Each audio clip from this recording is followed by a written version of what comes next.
Star Network is here. Hold no punches! I'm real revolutionary right now. Black power. Support this man, Black Media. He makes sure that our stories are told. Thank you for being the voice of Black America, Roland. Stay black. I love y'all. All momentum we have now, we have to keep this going. The video looks phenomenal. See, this difference between Black Star Network and black-owned media and something like CNN. You can't be black-owned media and be scared. It's time to be smart. Bring your eyeballs home. You dig?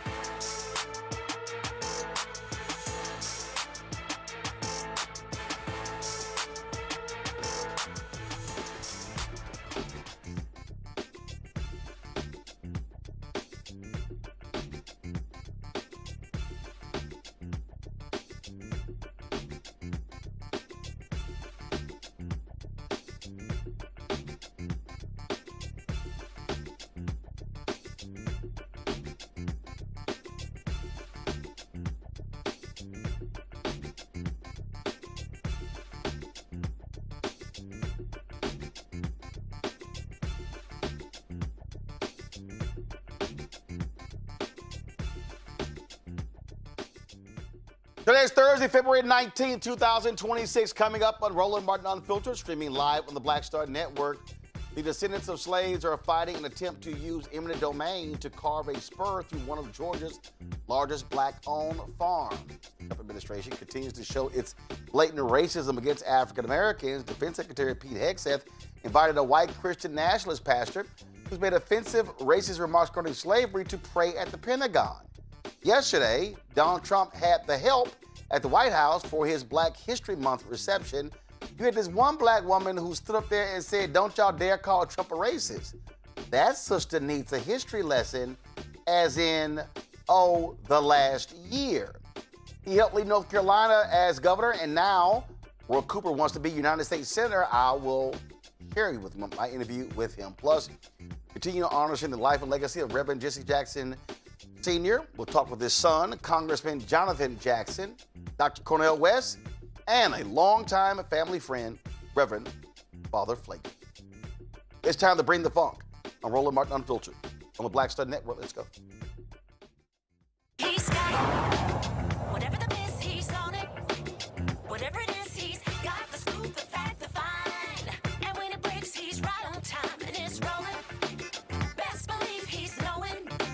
Putting it down from sports to news to politics. With entertainment just for kicks, he's rolling. It's on go, y'all. It's Roland Martin, Rolling with Roland now. He's funk, he's fresh, he's real, the best, you know he's Roland Martin now.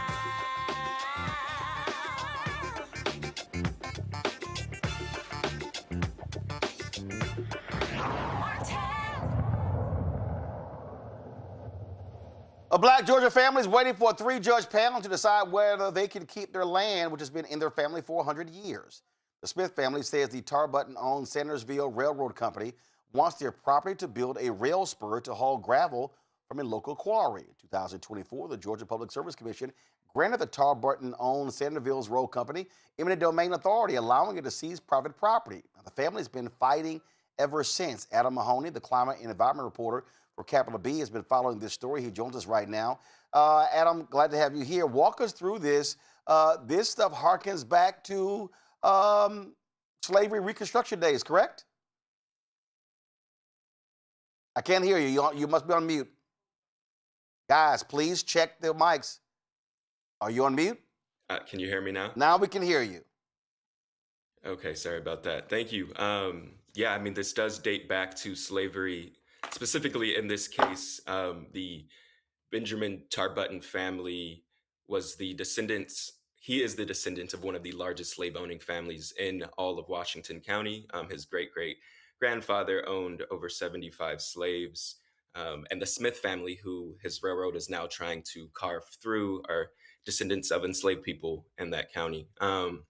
So we're seeing how kind of the power brokers and what is at play, does date back to your point, Reconstruction and political clout. Okay, so this land, how much acreage are we talking about that they're trying to put under eminent domain? Yeah, so the Smith family, they own 600 acres of land in Middle Georgia. The family has owned the land for 100 years now, and it's deeded to 6 members of the family, brothers and sisters, who some of which still live on that land. The Sandersville Railroad is attempting to cut through basically the heart of that land that they would only receive about 12 acres through eminent domain, but what it would do would basically shut the family off from the rest of their land. They would have to cross a railroad to get to the other half of their land. And this is a process, like you mentioned, that has been going on since 2023. It was first approved by the Georgia Public Service Commission, and is now going through an appeal process through the Fulton County court system. And what recourse does the family really have? I mean, they're just hoping the court intervenes? That's pretty much all they have at this point. It is going through its second round of appeals. If it does not get appealed at this level, it can go all the way up to the Georgia Supreme Court or potentially the U.S. Supreme Court. But what this case really hinges on is the aftermath of a 2004 Supreme Court ruling that found states can grant eminent domain to private companies under the guise of quote unquote economic development, even if the economic benefits of the project are not evenly felt or even kind of outlined before that process happens. So what we're seeing here in Georgia is a supposed economic benefit of $1 million a year to this county, Hancock County in rural Georgia. But there's really no proof that that would even come to fruition. Is the family saying there's an economic cost here? And if so, how much is it? An economic cost for the family, I mean, there is, but the biggest thing they're standing on is really their rights and dignity. In this pocket of Georgia, the town they live in, Sparta, is the second poorest city of over 1,000 people in Georgia. It's the second blackest city in Georgia. And their family, along with other families who are impacted by this eminent domain case, have fought really hard to have access to ownership of land. And that means something different in a place where you really do, you're either the descendant of slavery or the descendant of a slave owner. That power lies more so kind of in the meaning more than the economic prowess for folks there. Absolutely. I mean, this is obviously, are there any other families impacted beyond the Smith family? Yeah, so there are 11 families directly impacted by the eminent domain case, in addition to dozens of other families where the railroad would run directly behind their home. And this is an older community, like I said, on top of it being an impoverished community. So these are a lot of folks that they're living on fixed incomes. They don't have the ability to leave, if so, and they would be living in the aftermath of a railroad that would be hauling rocks from a quarry. So that means there would be an environmental impact too in terms of air pollution, and potentially if there was a derailment or something of that sort, an impact on their water supply. Gotcha. Any idea when the court is going to rule? Yesterday, there was a hearing where the 3-court panel did hear oral arguments from both sides, including the attorneys representing the Smith family and the other families at play, in addition to an attorney representing the Tar Button-owned Sandersville Railroad Company. So the next steps in the coming weeks, and another court case date will be put on the books. But as of right now, it's kind of a waiting game for these families as they've been struggling through it over the last couple of years. Gotcha. All right then. Well, great reporting here. We will continue to look for this and see what happens next. Yeah, thank you so much for having me. All right, folks, go to Capital B to check out their coverage of this. Do y'all have the website pulled up? We should have the site pulled up. So go to Capital B, look at the reporting. This is a Black-owned media company, and so it's important for us to support their work. And we talked about that last night, folks. The need to support independent Black media. And so that is critically important. So again, if you go to capitalbnews.org, capitalbnews.org, you can certainly support their work.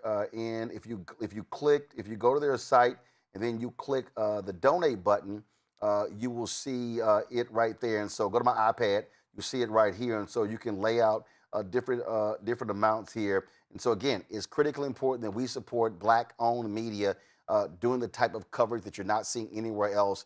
And so again, go to capitalbnews.org to support them. We appreciate it. Thanks a lot, Adam. Thanks for having me. All right, folks. Let's talk about, well, actually, we'll do this here. I'm going to go to a break, and we come back. We're going to talk about the racist who prayed at the Pentagon, and we're going to also show you how some black folks made a complete ass of themselves at the White House for Donald Trump's Black History Month program. That clearly shows, let's just say, we knew who would have turned Harriet in. You're watching Roland Martin Unfiltered on the Black Star Network.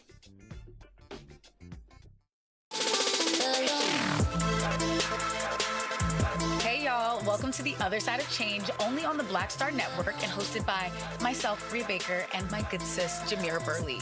We are just two millennial women tackling everything at the intersection of politics, gender, and pop culture. And we don't just settle for commentary. This is about solution-driven dialogue to get us to the world as it could be and not just as it is. Watch us on the Black Star Network, so tune in to The Other Side of Change.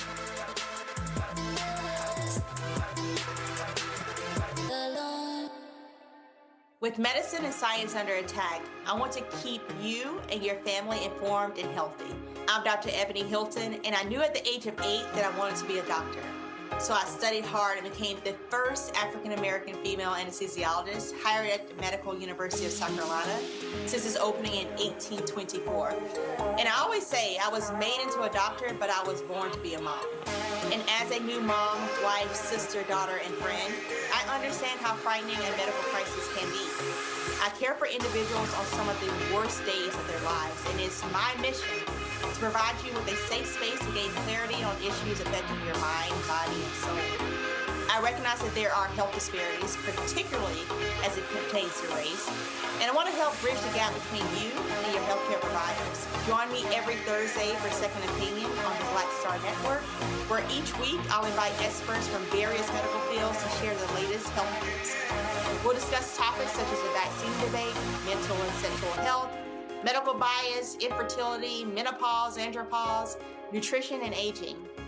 Together with my medical colleagues, we aim to provide you with a second opinion. Don't miss it, Thursdays only on the Black Star Network. How you doing? I'm Mark Curry, and you're watching the Black Star Network. That's why I got these glasses on, because that black star is bright.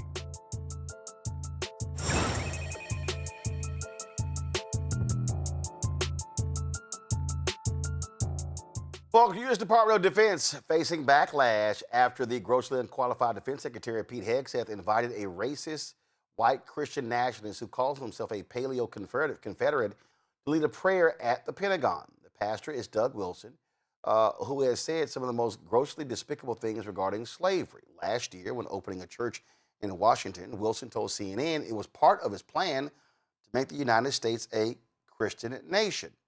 He's described his politics as slightly to the right of Confederate General J.E.B. Stuart. It says immigrants are entering the country in a parasitic way. Do y'all have some of this little prayer? Go ahead and play it. Pull it up. I didn't hear a word of what he said. Come on, pull the audio up. We just came screaming in. I'm sure it was fantastic. We were held up at the White House for meetings, as you can imagine. I won't try to add to it. I just want to, first of all, thank you for being here. Thank you. Thank you for your leadership, for your mentorship, for the things you've started, the truth you've told, your willingness to be bold. It's the type of thing that we're trying to exercise here, too, with the monthly worship service, is to pause and recognize who is at the wheel, who is sovereign in all of these things, the scale and scope of which we can't possibly imagine sometimes, and outcomes we cannot foresee. But there is no plan B, only God's plan of plan A. And I'll just tell a brief story.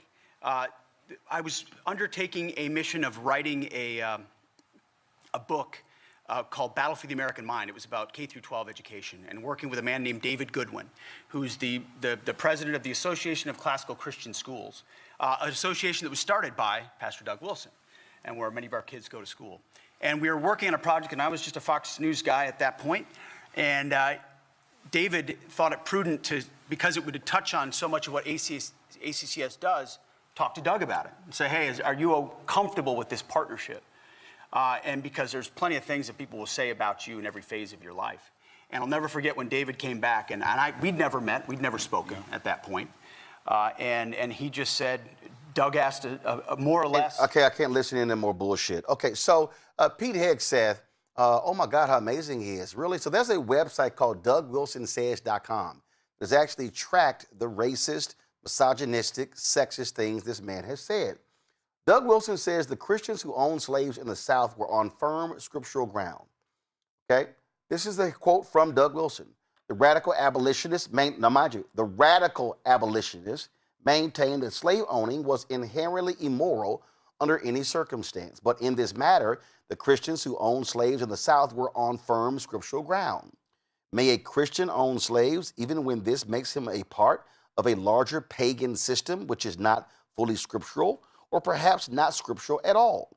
Provided he owns them in conformity to Christ's laws governing such situations, the Bible is clear that under such conditions, Christians may own slaves. He also said, on the slavery issue, the drums of war were being beaten by the abolitionists, who were in turn driven by a zealous hatred of the word. To the extent that slavery was an issue, the radical abolitionists were in conflict with the teaching of the New Testament.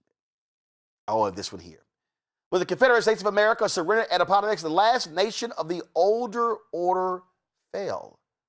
So because historians like to have set dates on which to hang their hats, we may say the first Christendom died there in 1865.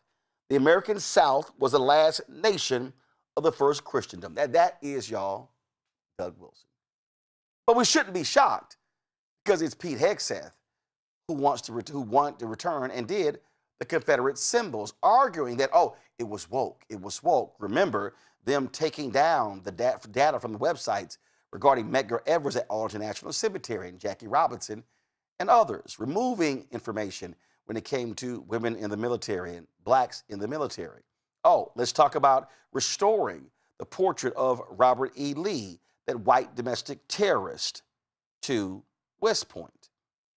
This is who Donald Trump is. And see, what you have is, you have an administration that embraces racist, embraces white nationalists. They can openly serve.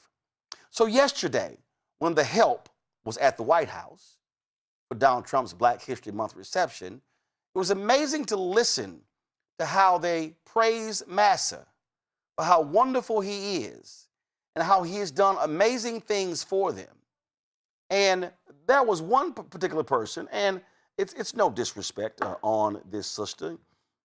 It's fine, I'll play it myself. It's no disrespect on this sister, but I'm sorry, I gotta say it. So for Alicia Cook, who is from Washington, D.C., she had a grandchild who was killed as a result of gunfire in Washington, D.C. And so she goes to the podium and she says this about the great white savior, Donald Trump. One thing I like about him, he keeps it real, just like Grandma.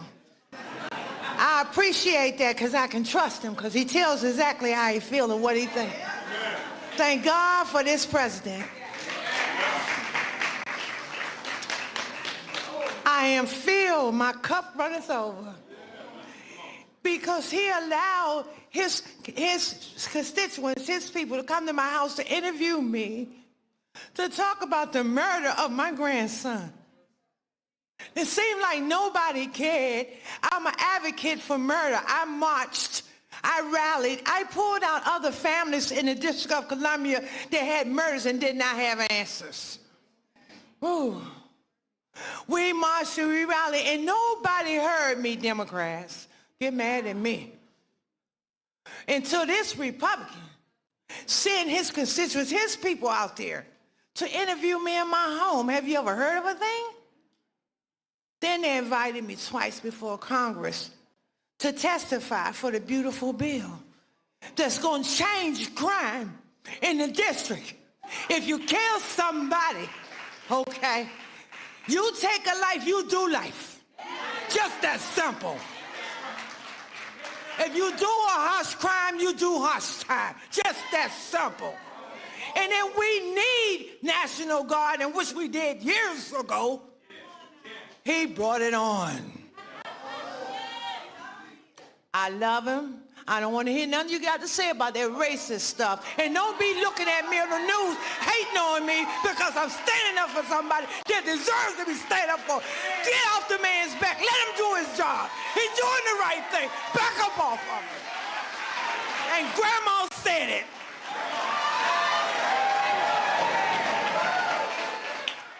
Okay, so Felicia, you don't want us to hear you.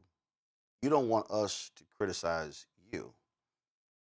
Okay, Felicia, if you were sitting in that chair or in this studio, then I would look you in your eye and I would ask you to defend this. You talked about the murder of your grandchild, and you said Democrats didn't hear you. You said that they allowed you to testify before Congress. Can you please tell me which party has been trying to control the out-of-control guns in this country? Is it Trump, MAGA, and the Republicans, or is it Democrats? I'll wait. While you're at it, for Alicia, let me remind you that when Donald Trump initially got back into the White House, Donald Trump did something. And maybe you should go talk to that black family. Maybe you should go talk to the black family of a man who died. That man who died was Hilton Brown. Felicia, maybe you didn't see this story from March of 2025. DC officers reinstated after conviction in man's scooter crash death pardoned by Trump. For Felicia and all of you who are the help with the White House, let me remind y'all that these two officers, Terrence Sutton and Lieutenant Andrew Zabavsky, as you see, the story says here from NBC Washington, Hilton Brown, Karan Hilton Brown, had been riding a motorbike without a helmet as Sutton pursued him in an unmarked car, prosecutors said. The chase went on for 10 blocks before Sutton followed Hilton Brown down an alley at what prosecutors call an unreasonable speed. When Hilton Brown left the alley, he was hit by a car, suffered head trauma, and died in a hospital a few days later. He was 20 years old and the father of an infant.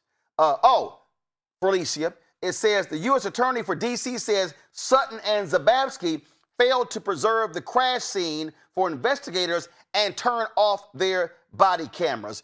This is the quote from the prosecutor.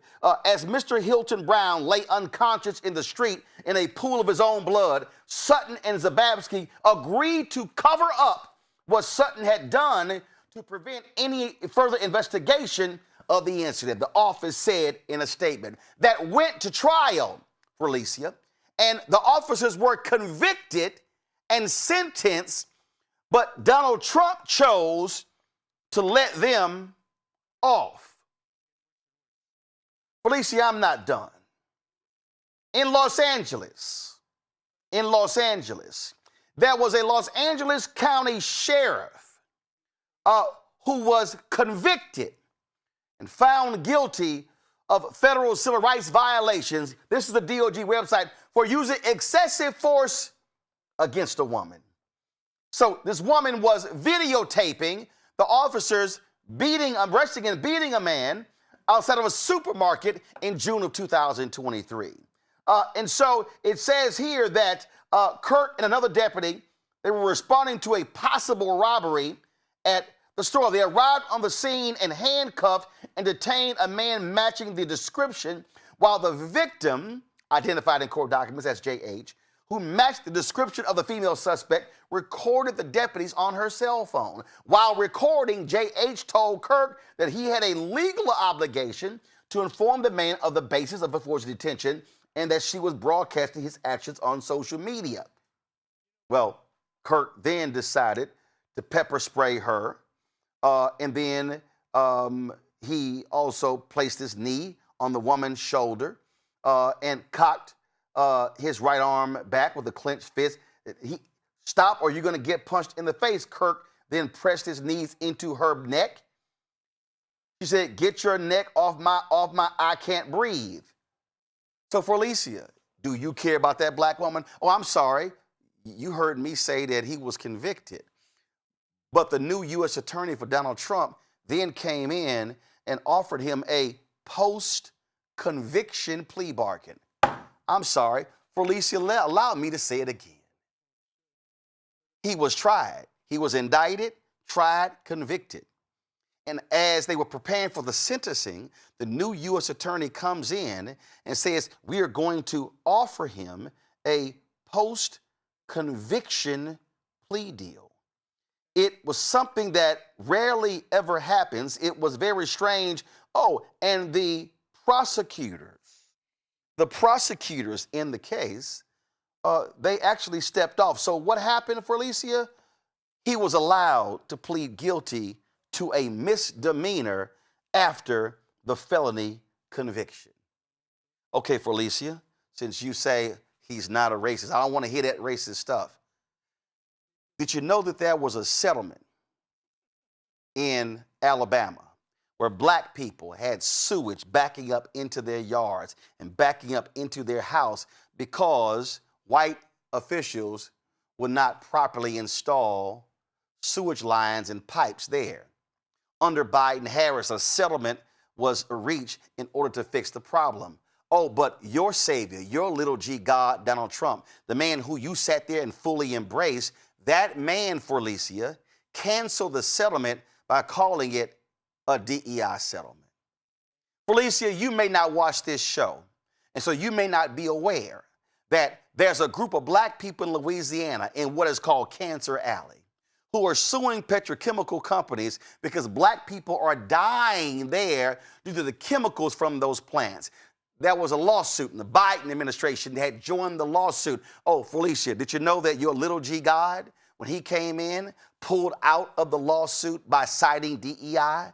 So you say Donald Trump cares about the murder of your grandchild, but he didn't give a damn about the literal killing of black people in Cancer Alley there in Louisiana. Felicia, you may not watch this show. They may not have covered it in Washington, D.C., but that was a HOA in Dallas that had been discriminating against black and low-income people. It was a 2-year investigation. The Biden administration was ready to take it to court. Oh, but your little G white savior God, Donald Trump, canceled the investigation. They were cited as DEI. Also, when there was a hurricane in Texas, the federal government sent billions of dollars to Texas. Well, the Republican Governor Greg Abbott refused to send money to Harris County because he didn't like that it was blue. And so that would negatively impacted black and Latino people. For Alicia, Donald Trump canceled that as well. Felicia, you may not realize that there's a federal procurement program where some $700 billion is spent on federal contracts. Well, the DBE program generates some $37 billion of the $700 billion. You may not realize that 2 white men in Indiana filed a lawsuit saying that the program was unfair.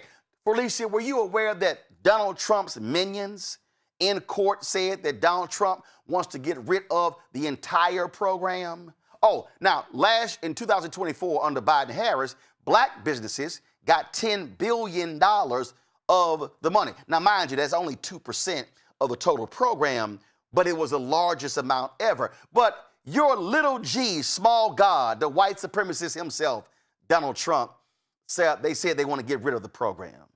Felicia, see, I'm not done breaking this thing down. because we can go story for story. See, I don't even have to go back to the 70s when Donald Trump and his daddy was hit with by HUD with an investigation for refusing to rent apartments to black people. I don't have to go back to the allegations of racism against Atlantic City employees. I don't have to go back to all kind of other stuff this man did. See, I could talk about just what happened last year. We could talk about the Pentagon, HHS. We could talk about the canceling of billions of dollars in grants for black maternal health. That's for black women to be taken care of while they are pregnant. Oh, but the pro-lifers say they care about life. They cancel scientific grants. Oh, I know your little G God stood up and talked about how he guaranteed funding for HBCUs. Let me correct you.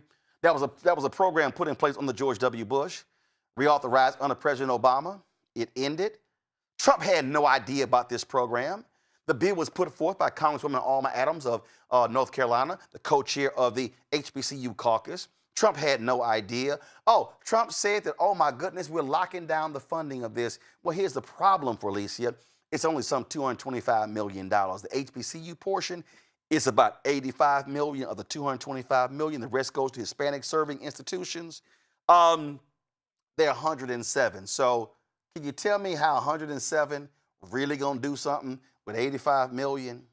This is what happens when you have real facts. Donald Trump has targeted black people. Felicia, you talk about your grandson being killed in Washington, D.C., and that is highly unfortunate, and I understand your pain.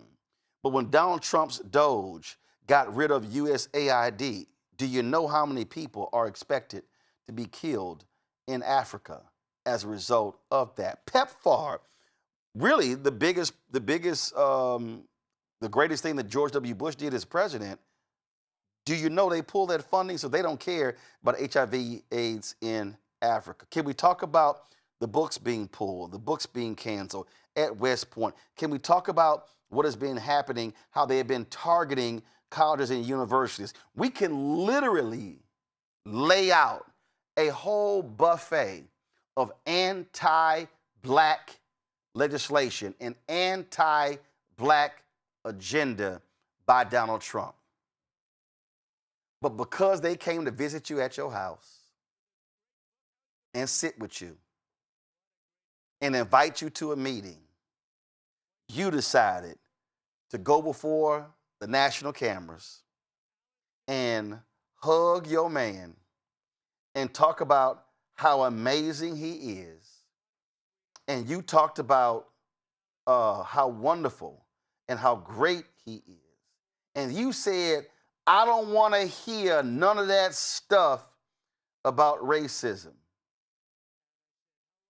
And then white women like Savannah Chrisley, they go on The View, and then what they do is repeat the same nonsense, which is devoid of facts. So here's what happened this morning. For me to witness is people stating that the president is a racist, because I've seen him firsthand. He saved one of my best friend's lives, a black woman who has been with him for 18 years. So he has a black friend. He's a racist. No, he saved her life. No, he did. Okay.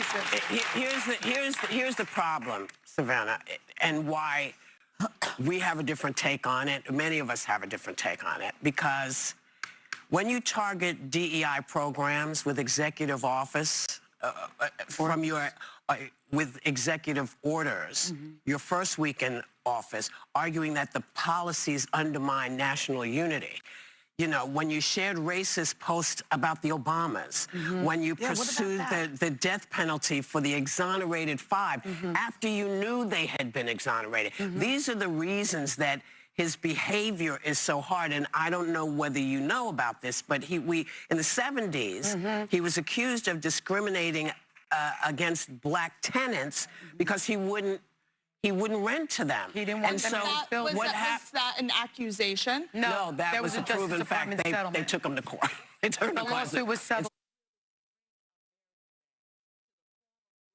Y'all, it's real easy to find black folks who can dance for massa.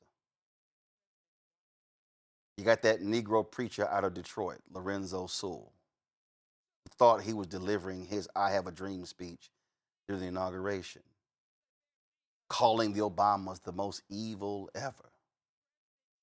Same thing.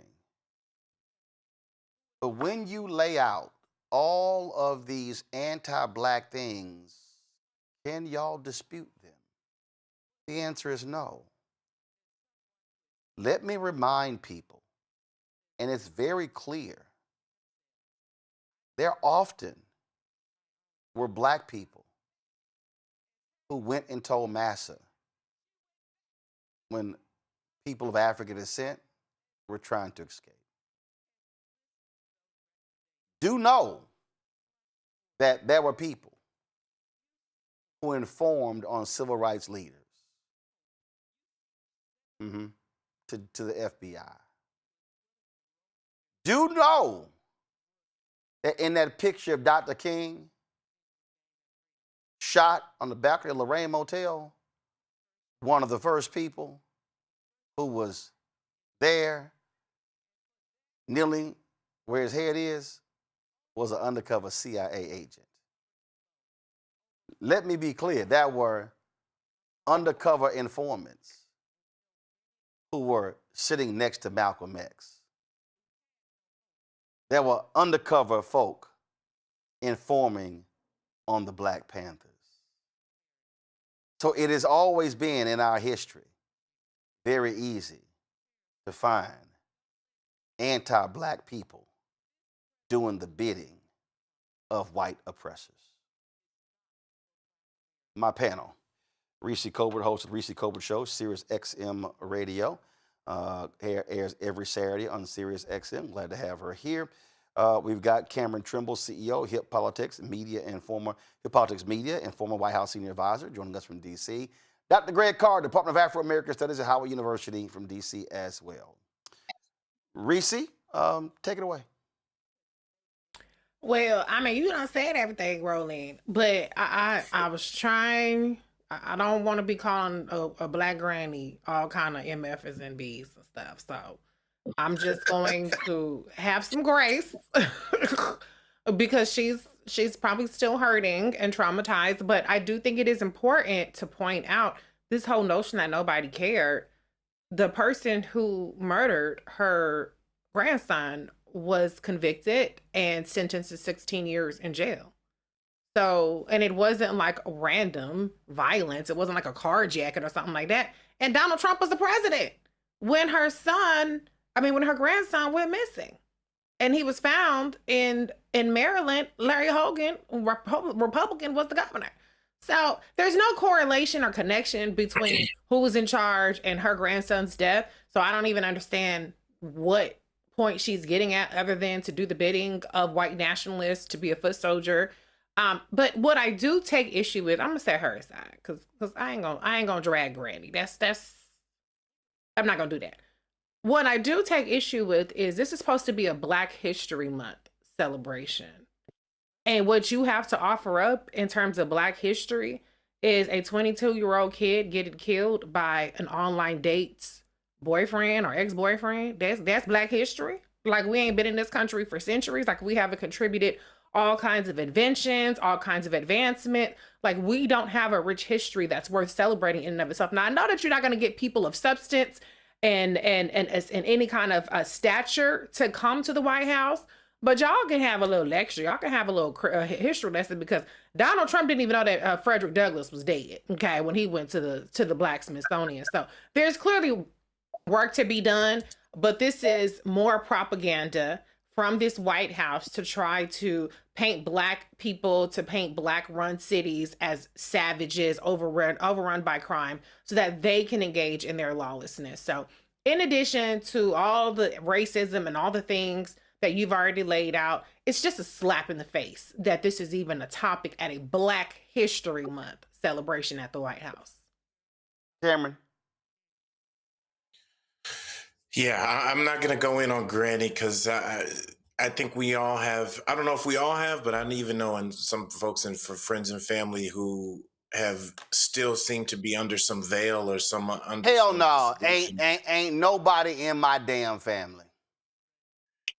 Not my brother, not my sisters, not my cousins. I don't know. Ain't nobody rolling up in the Martin Lamont family with a Make America Great Again hat. Trust me, bring your ass with that bullshit, you're gonna get checked.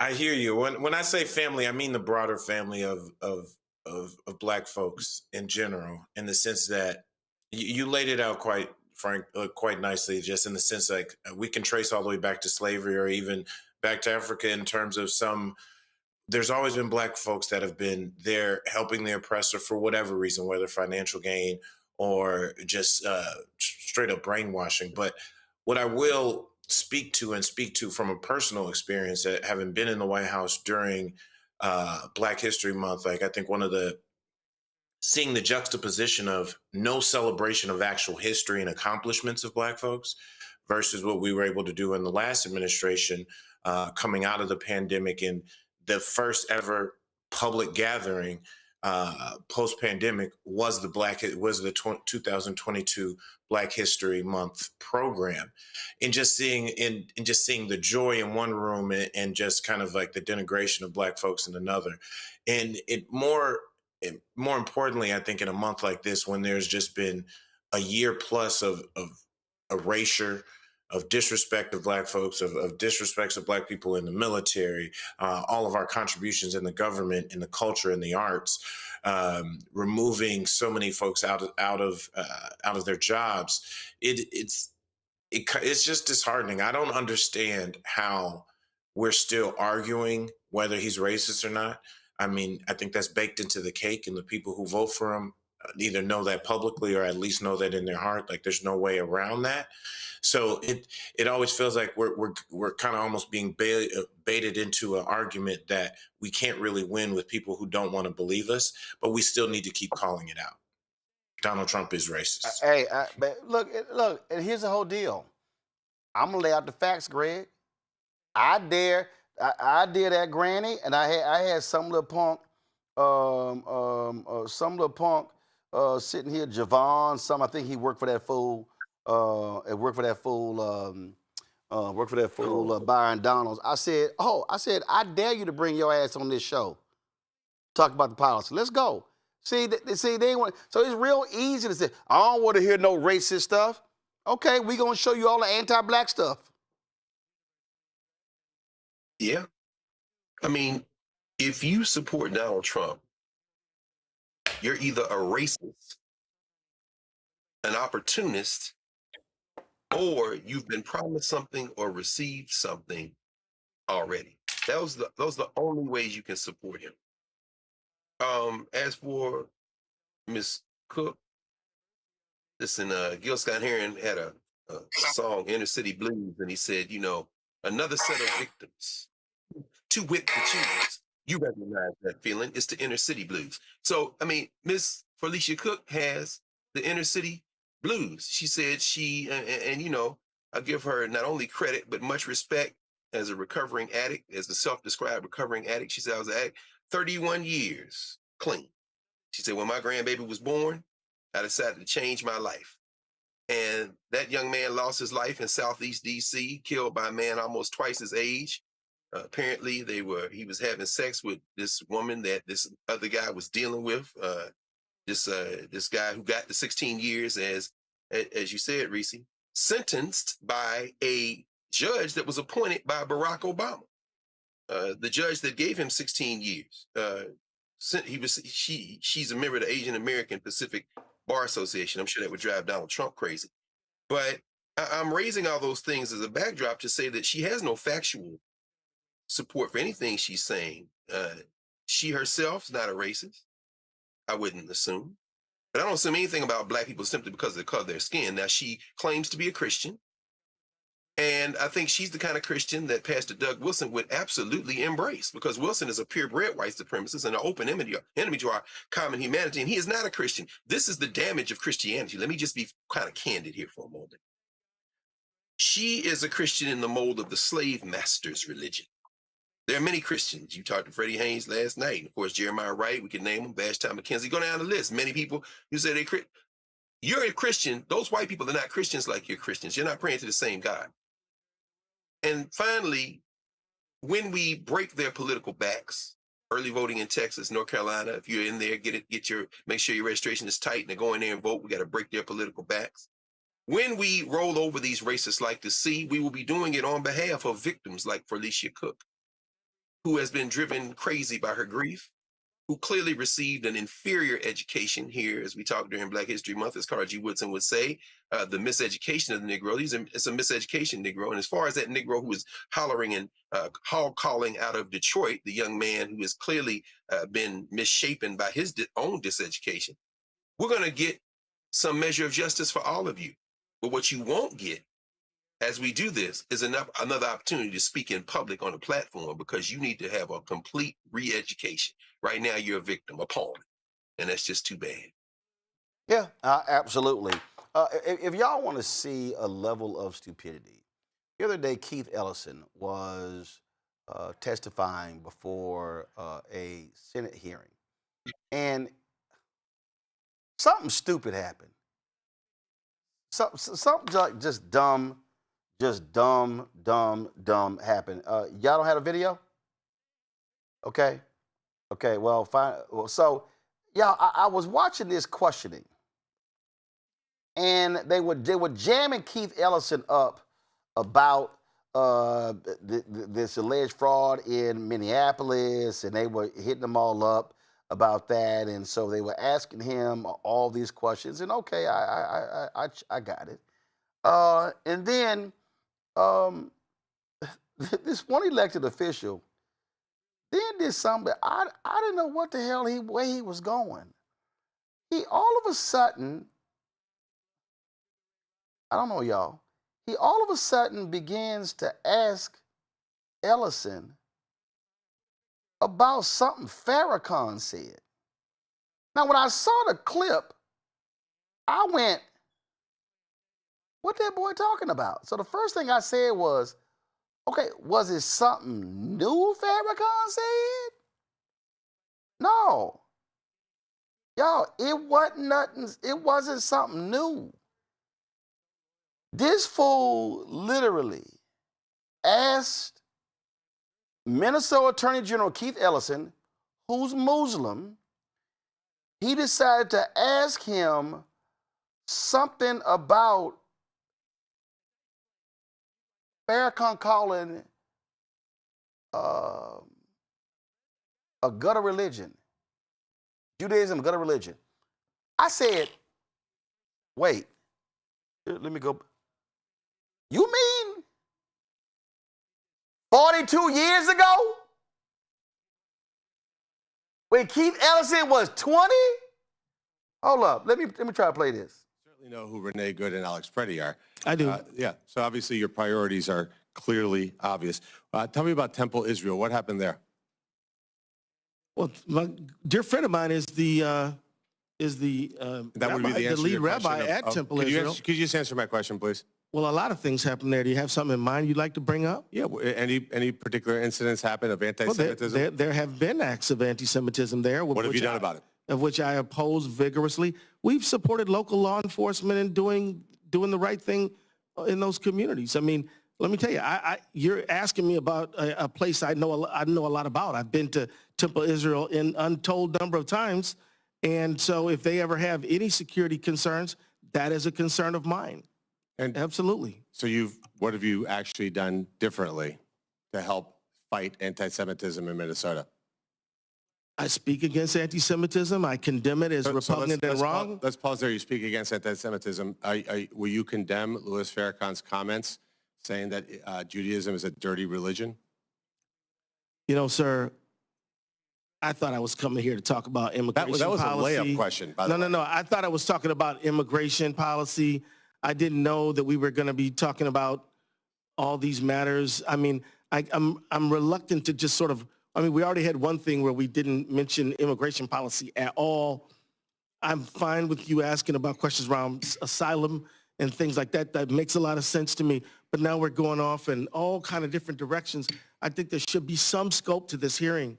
And so thank you for your interest. And we both share a need to condemn anti-Semitism. A few of my colleagues have gone over time, Mr. Chairman. So I find it disgusting that we would have a witness who's the Attorney General of the state that will not condemn the fact that somebody said that Judaism is a dirty religion. The fact that we have a witness of that low caliber here before the United States Congress is an insult to this institution. Greg, I'm just gonna go ahead and call it what it is. That was bitch assness. You're asking the Attorney General of Minnesota to condemn a comment that was made when he was 20. The man is 62.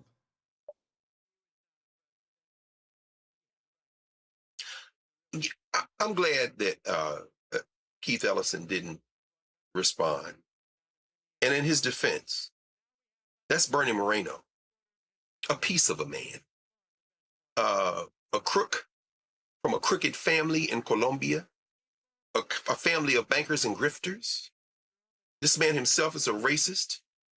He has joined the Ohio delegation of the White Nationalist Party in not condemning most of the White Nationalist Party delegation from Ohio, in not condemning the faces of Barack and Michelle Obama posted on apes. Maybe if I were Attorney General Ellison, I would have said, I'll condemn that the minute you make a statement on putting the President of the United States and First Lady's faces on apes. You first. No, actually, I probably would have said, well, with all due respect, it is you, Bernie Moreno. So I'm going to leave it at that. These are the stupid citizens of Ohio who voted for him, and too many others who did not go to the polls to make sure that Sherrod Brown was in that seat instead of Bernie Moreno. That piece of a man is in the federal legislature because of our inaction. Yes, I said it, Dayton and Cincinnati and Cleveland. Yes, I said it, Youngstown. Yes, I said it, every place in Ohio. If you are disgusted by what you just heard, that piece of a man say to the Attorney General, who entered Islam through the Nation of Islam when he was a young man, I think he was in college when he joined.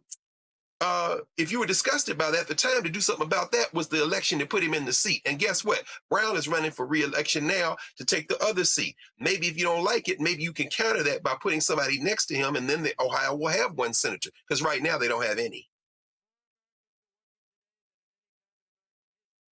Cameron. Man, these kind of gotcha questions in our clipping culture, where that one clip will be isolated and say, hey, he didn't condemn Louis Farrakhan and look at him being anti-Semitic, and they'll try to run that into the ground for ads against Keith Ellison, or probably try to tie that around any other Democrat in Minnesota or other places. But I love the way Keith Ellison handled that. Clearly, as he stated, he decries and condemns anti-Semitism and has worked actually aggressively to root it out. But for that senator to kind of go all over the place in something that was around immigration, and it just was disingenuous, wasn't serving my home state of Ohio. My home state of Ohio. To Dr. Carr's point, I wish we had showed up and showed out a little bit better in the last election around that. But I want to call out not just the senators, but everybody around those senators, the staff, the folks who allow those kind of questions to go ahead. And then I also need to call out Democrats and those Democratic colleagues that were on the dais, because then what senators can do is come in and come check their colleagues on questions and those gotcha questions like that. They have the power when they get that minute or they get those couple minutes to answer those questions. That's what they need to call out, because if you just let a clip like that stand, we know how the internet will take it. We know how advertisers and Republican advertisers will take it and try to use that, twist that, and feed the misinformation beast that is all over the internet. And so I call on those fellow senators and fellow members of Congress, when you see your colleagues trying to catch people up in these inappropriate gotcha questions, you need to call out. So there is actually footage of you standing up and condemning that as well. A 42-year-old comment. Will you sit before us and condemn this, Reese? Keith Ellis just said, man, take your silly ass on. Yeah, maybe you need to watch some of Mayor Brandon Scott's conferences or Mayor Brandon Johnson in Chicago, because he would have smacked it up, flipped it, rubbed it down. It would have been a whole situation, and you wouldn't have got the clip that you thought you was going to get from Brandon Johnson. I mean, at the end of the day, Democrats got to stop being so afraid of what's going to be clipped. It's going to be clipped anyway. They could just make AI at this point. So you trying not to give them a clip, you need to have a backbone. And I did appreciate that. He was like, that's not even within the scope. But y'all don't have some clapbacks. I mean, Pam Bondi goes to every fucking hearing with a goddamn burn book and shit. Oh, let me see who was in there. Oh, okay. Oh, senator. Oh, congressperson. Y'all, you can shoot from the hip. Y'all need to have some ready in the clip to go. So, but at the end of the day, this is what he wanted to do, what Moreno wanted to do. Yep. Was he wanted to assert his dominance. He wanted to assert his authority. He wanted to be on a clip smacking down a black man, talking about low caliber, this other kind of shit. And see, that's is what is important, to deny them. You have to deny them this authority and this dominance that they're trying to do. Fuck a clip. Fuck, oh, well, somebody gonna take this any kind of way. You gotta give them who you talking to. I know you're not talking to me. Low caliber where, bitch? Like, maybe you don't say bitch. Maybe you don't say motherfucker like I do. Or how about this here? You gonna ask me about something 42 years old? I'm like, hey, are you gonna condemn this comment from 38 years ago? Are you gonna condemn you a senator? You gonna condemn Strom Thurmond? Matter of fact, I want you to condemn Jesse Helms. I would have hit his ass with some shit in the last 42 years and said, you gonna condemn that? Or you gonna condemn that? Or you gonna condemn? I would have hit him with 5, 6, 7. I would have said, hey, Marino, have you condemned Trump in the video showing the Obamas as apes? Well, these are the same motherfuckers that duck and run and hide every time Trump says something. Oh, I didn't see. Mike Johnson is the most know-nothing-ass motherfucking speaker in the history of goddamn the U.S. House of Representatives. He don't never know nothing. He ain't never seen it. He ain't got the information on nothing. And so these are people that don't even want to speak to what's currently headline news every single day. So at a minimum, I'm going to give it to y'all. How dare you lecture me? At least get that out. How dare you? Get that. If you can't do that, how dare you? That's the minimum, bare minimum, because it don't matter what the context is. All they want to do is smack your black ass down and try to denigrate you and delegitimize them. Do not give them the opportunity to do that. And like I said, Brandon Johnson be giving them the business every single time. Watch some Brandon Johnson. Yeah, we play him all the time. And listen, yeah, that's how you do it. That little silly ass question. That little silly ass question deserves the universal black response. Move your ass on. Hey y'all, the slavery exhibit in Philadelphia that Donald Trump dismantled. Federal judge said that shit get back put up. This is Mayor Sherelle Parker going out today, thanking the folks for putting it back up. Fellas, I just wanted to say thank you all so very much, Sherelle Parker. I'm the mayor here in Philadelphia, and I want to say thank you. It's our honor. And I want you to know I'm grateful. It's our honor, man. Thank you very much. Thank you. We're on the same boat. See, that little punk Trump thought they were gonna back down. Philly was like, "No, player, you got the wrong Negroes." Took his ass to court and said, we got a little sheet of paper your little ass got to abide by. And that's exactly what happened. So that's how you supposed to do it, Greg. That's absolutely right. In fact, I was there Sunday before last. I took some footage. I went there to look. And because I was, there. And thank you, man, for putting and platforming the good brother Michael Pfleger with the Avenging the Ancestors Coalition a couple of weeks ago. Mike's an attorney. They had a crack team who made those arguments. The judge, who's a George Bush appointee, by the way, was very quick. You could tell what was going to happen. And as you said, the city of Philadelphia had put in millions of dollars in partnership with the National Park Service, created that exhibit, and then turned it over.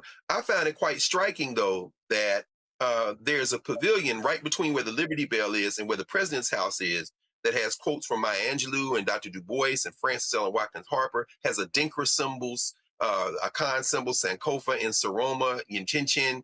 And as I was standing there Sunday before last, I thought to myself, this is crazy. They didn't touch this. And I think there's a lesson to be learned in this context. We exist as Black people only in relation to whites in their minds.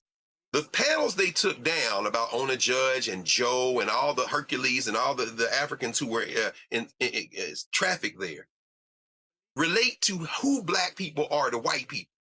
They don't want to talk about slavery, the stuff that dealt with Africa and closing the loops, including a quote by Barack Obama on the outside of this pavilion, they didn't touch. Because in their mind, we don't exist until we come into the white universe in chains.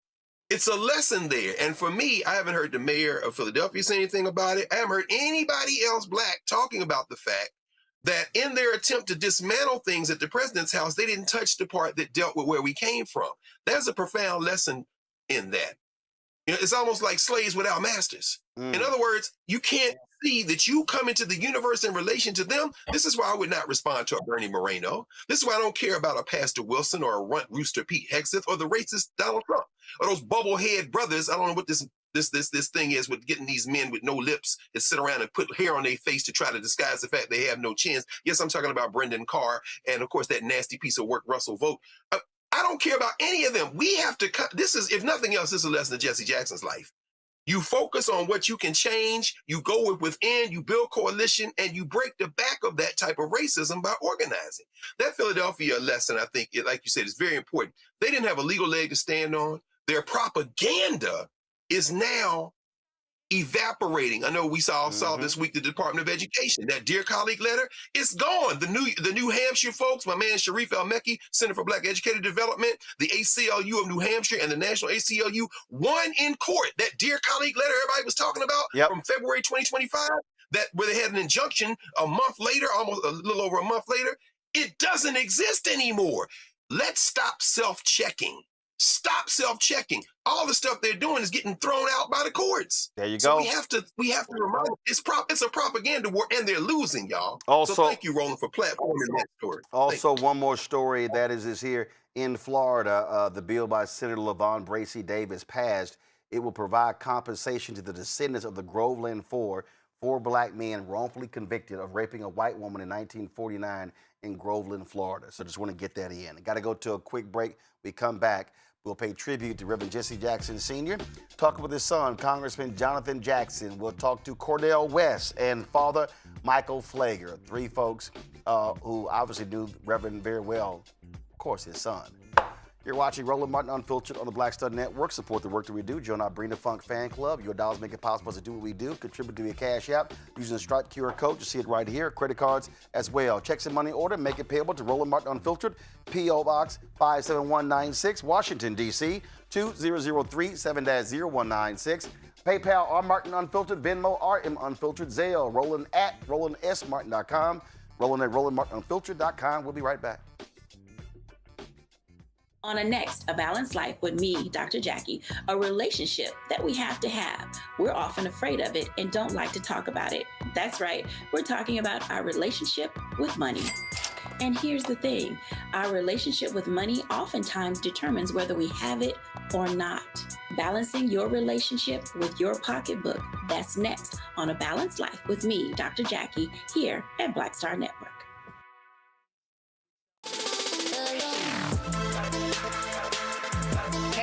Welcome to The Other Side of Change, only on the Black Star Network and hosted by myself, Rhea Baker, and my good sis, Jamira Burley. We are just two millennial women tackling everything at the intersection of politics, gender, and pop culture. And we don't just settle for commentary. This is about solution-driven dialogue to get us to the world as it could be and not just as it is. Watch us on the Black Star Network, so tune in to The Other Side of Change.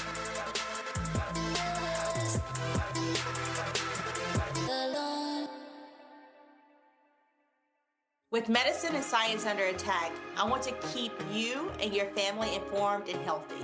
I'm Dr. Ebony Hilton, and I knew at the age of 8 that I wanted to be a doctor. So I studied hard and became the first African-American female anesthesiologist hired at the Medical University of South Carolina since its opening in 1824. And I always say I was made into a doctor, but I was born to be a mom. And as a new mom, wife, sister, daughter, and friend, I understand how frightening a medical crisis can be. I care for individuals on some of the worst days of their lives, and it's my mission to provide you with a safe space to gain clarity on issues affecting your mind, body, and soul. I recognize that there are health disparities, particularly as it pertains to race, and I want to help bridge the gap between you and your healthcare providers. Join me every Thursday for Second Opinion on the Black Star Network, where each week I'll invite experts from various medical fields to share the latest health news. We'll discuss topics such as the vaccine debate, mental and sexual health, medical bias, infertility, menopause, andropause, nutrition, and aging. Together with my medical colleagues, we aim to provide you with a second opinion. Don't miss it, Thursdays only on the Black Star Network. They said the quiet part out loud. Black votes are a threat, so they erased them. After the Supreme Court gutted the Voting Rights Act in 2013, Republican legislatures moved fast. New voter ID laws, polling place shutdowns, purges of black voters from the rolls. Trump's Justice Department didn't stop it, they joined in. In 2018, his DOJ backed Ohio's voter purge system, a scheme that disproportionately erased black voters. Their goal, erase black votes and political power. Yeah, that happened. These are the kinds of stories that we cover every day on Roland Martin Unfiltered. Subscribe on YouTube and download the Black Star Network app. Support fact-based independent journalism that centers African Americans and the issues that matter to our community.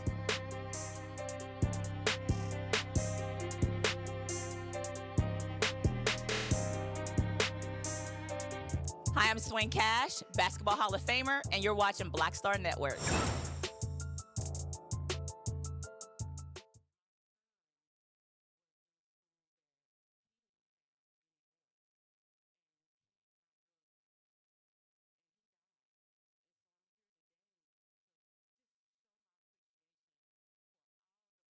No, I actually said, y'all gonna play the. All right. Yesterday, the Jackson children had a news conference where they talked about their father, and here is some of that.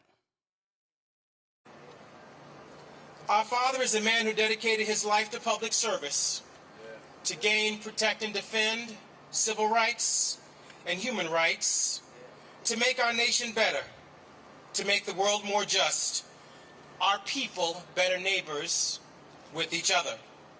Born in Greenville, South Carolina in 1941 in the throes of Jim Crow, he quickly became maladjusted to injustice. He challenged those entrenched Southern systems of poverty and racial inequality, landing in jail at 17 years old, protesting for the right to use a public library. He won that battle. He kept winning these fights against injustice and inequality all of his life. Through college, continuing the work to lead students to segregate lunch counters in Greensboro, North Carolina, to helping secure voters' rights, leading marches across the Edmund Pettus Bridge at the second and third marches in March 1965. To his work in Chicago, his tireless efforts with ministers and businessmen, and Operation Breadbasket, Operation Push Excel, and on to his national work with the Rainbow Coalition, the Rainbow Push Coalition, and the Wall Street Project. On the field of life, his shoes were well worn. His uniform, dirty with the stripes of imperfection, as he did his best to live up to his Christian calling. Reverend Jackson would say, "It is my religion that makes me political, not my politics that makes me religious." And we, his family, and the many others touched by him, inspired by him, are left obligated to continue his work to make our nation a better place for all through the techniques and tools and policy goals and platforms he championed and left us to use. And so now his soul is freed to be with our mighty ancestors. His remains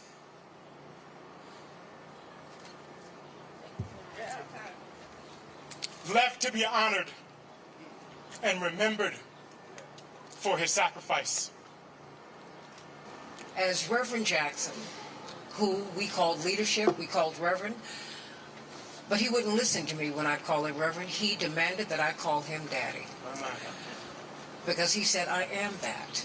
Black men take a real knock for not being involved fathers, although the CDC showed us that black men are the most involved fathers in America. More involved than white fathers, Hispanic fathers, and our father took fatherhood very seriously. He took that charge. It was his charge to keep. And so today we celebrate his life, although his body is absent from us.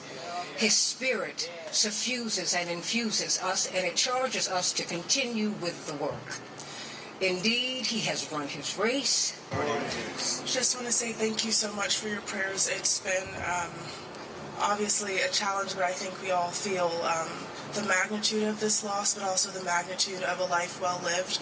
And it's such an honor to be standing up here with my siblings and just thank all of you deeply from the bottom of our hearts for the love and support you've given our family at this time, and we share our love with all of you. Dad believed that funerals were not for the dearly departed. He believed funerals were for the living. He believed that they were great gathering meetings, and no two lives in human history will have the same number of people attending their funerals, or the same people will be at their funerals, because your friends ain't my friends ain't your friends. We don't know the same people. You don't know the same people that I know. Do not bring your politics out of respect to Reverend Jesse Jackson and the life that he lived to these homegoing services. Come respectful and come to say thank you. But these homegoing services are welcome to all, Democrat, Republican, liberal, and conservative, right wing, left wing, because his life is broad enough to cover the full spectrum of what it means to be an American. We only ask people to come and be respectful in the context of the extraordinary life that he lived. Dad would have wanted us to have a great meeting to discuss our differences, to find ways of moving forward and moving together. And if his life becomes a turning point in our national political discourse, amen.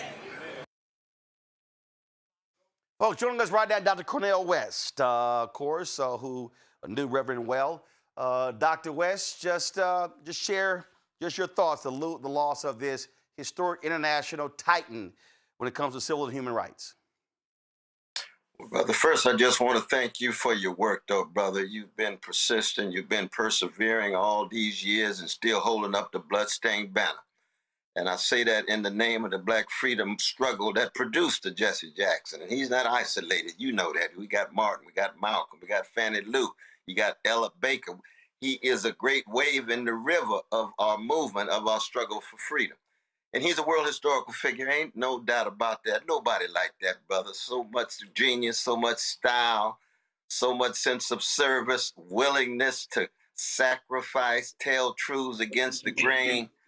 I don't have a language to describe and capture his genius, though, brother, but I can tell you this, because I follow the same Jesus that he followed.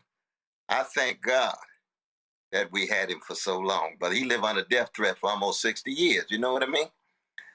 And the very fact that he was able to hold on for so long and allow his light to shine, we shall never, ever forget him.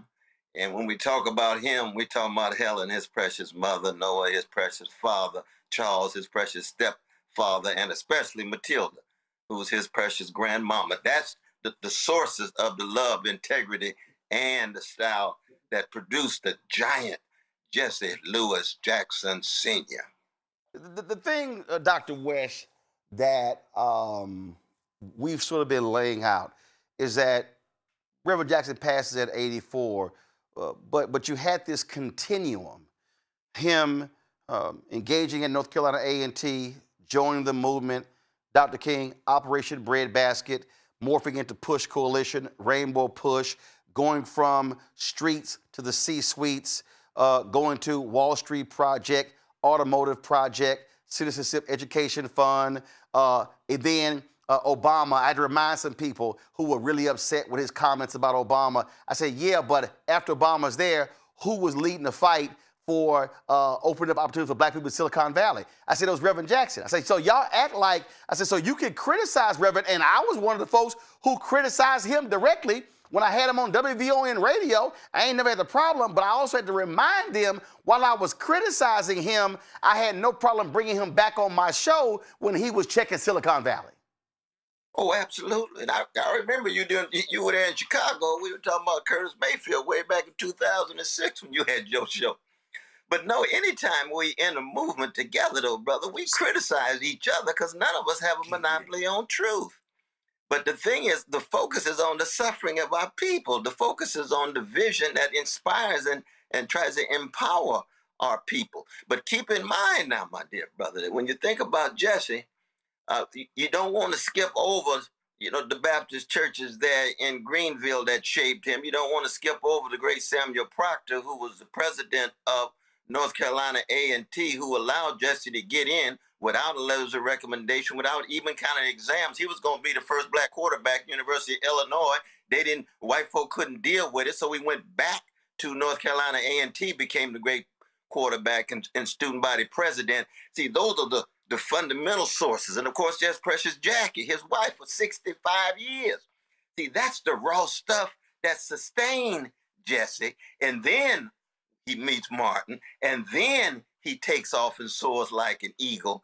And you should keep in mind, brother, he's a Christian minister who's also deep in love with Bobby Blue Bland, who in Bland studying the sermons of Reverend C.L. Franklin. See, Jesse is grounded in black culture at the deepest level, and that makes a difference. He's a spiritual property of the very black people who produced him, and he never, ever forgot about us, man. Never, ever. Not forget about us. And somebody asked this question the other day. They said, Roland, who gonna give the eulogy? I was like, yeah, because when it came to a lot of major black funerals, Reverend Jackson gave the eulogy. I know. That's the truth, though, man. Donnie Hathaway, Jackie Robinson, me and Tavis were talking about that on the show this morning, though, man. I mean, I don't think there's anybody worthy to give his eulogy, you know what I mean? But what can you say? What can you say? Somebody's got to be a bona fide Christian preacher who's been washed by the blood at the bottom of the cross and then connected to the struggle for freedom around the world, be it in the Middle East, be it in Asia, be it in Latin America, be it in the south side of Chicago, be it in Houston. I know a brother from Houston named Roland Sebastian. Yes, indeed. All of us part of that river I'm talking about with different waves, but the same river, brother. The thing that, as we move forward, and I keep hearing this, people keep saying, who's next, what's next? What should folk be doing? Because when we look at our freedom fighters, listen, Andrew Young is 95. He's really the last of the civil rights lions. You still got some other folks who are still here, but the reality is that generation, the generation that were involved in the Black freedom movement, who, what I keep saying, the folk who were really involved, 70s, 80s, 90s, and the criticism that I have, Dr. West, is that the criticism that I have is that Gen X, Millennials, Gen Z, Gen Alpha have been making withdrawals from the Black Bank of Justice and have not been making enough deposits.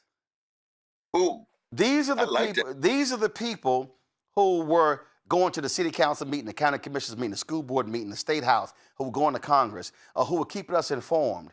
And this generation simply cannot accept that, oh, if we just tweet it or put it on TikTok, it has the same energy. No, you got to be on the ground touching people, talking to people, working with people. And I think that we got to have more folk who are in this fight as opposed to saying, well, they got it because those numbers are dwindling because those folks are becoming ancestors, or they're retiring because they are actually tired.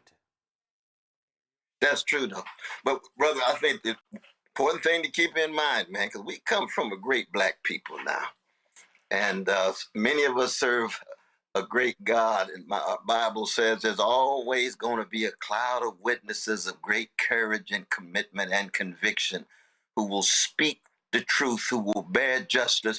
And we don't know who they are. Mm-hmm. There's no way under God's heaven in October 1941 that people would have chosen Jesse Jackson. Yep. We don't know.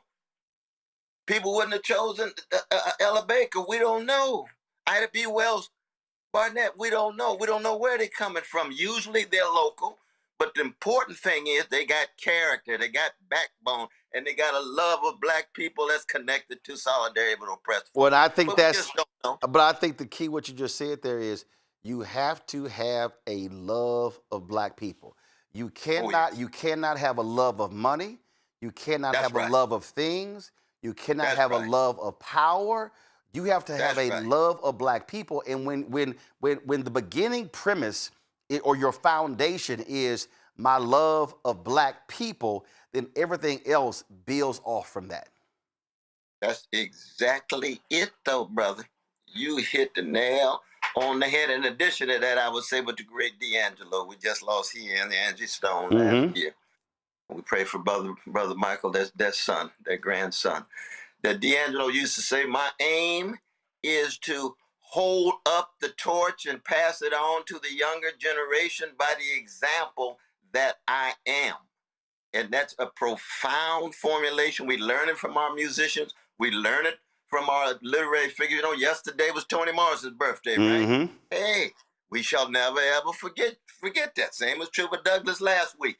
That tradition, that spectrum, that continuum that flows, and it's flowing in the younger generation. It's just that it's weaker and more feeble because they're up against more, but it's there. And God is not going to forsake us and abandon us, brother. And we're not going to abandon each other. No matter how small it seems, we bouncing back. We a bounce back people, brother. We're a bounce back people, but what I say when people say, it's much more difficult, I say, I'm sorry. I cannot compare the water fountains and the dogs to what we deal with right now. I said, but the difference is there was a level of fearlessness where they said, no, I got to be willing to change this. And I say to young brothers and sisters, the couch cannot be an option. That's the truth. That's the truth. And we want to take it back to Harriet Tubman.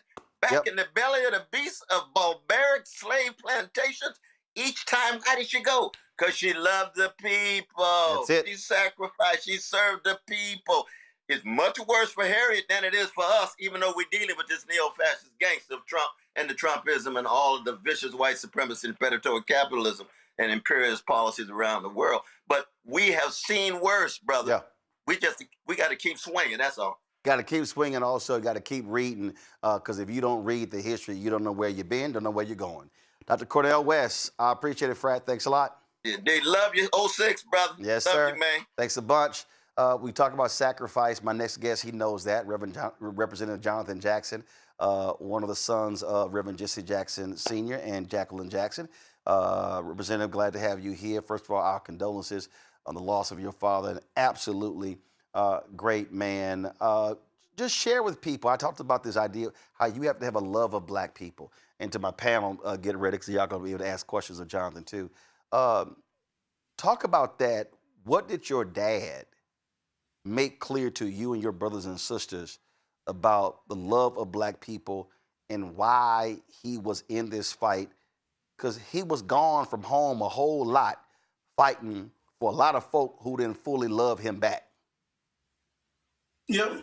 Thank you, Roland. Thank you so much for your prayers and other people that have prayed, and also pray for other families that are going through the same thing right now, the loss of a mother, father. I'm the first time having lost a parent, and I had to catch myself the other day, go from parents to parent.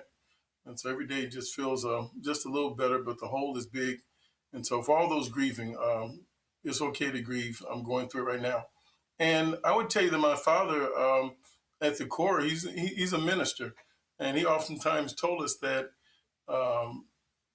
his religion makes him political.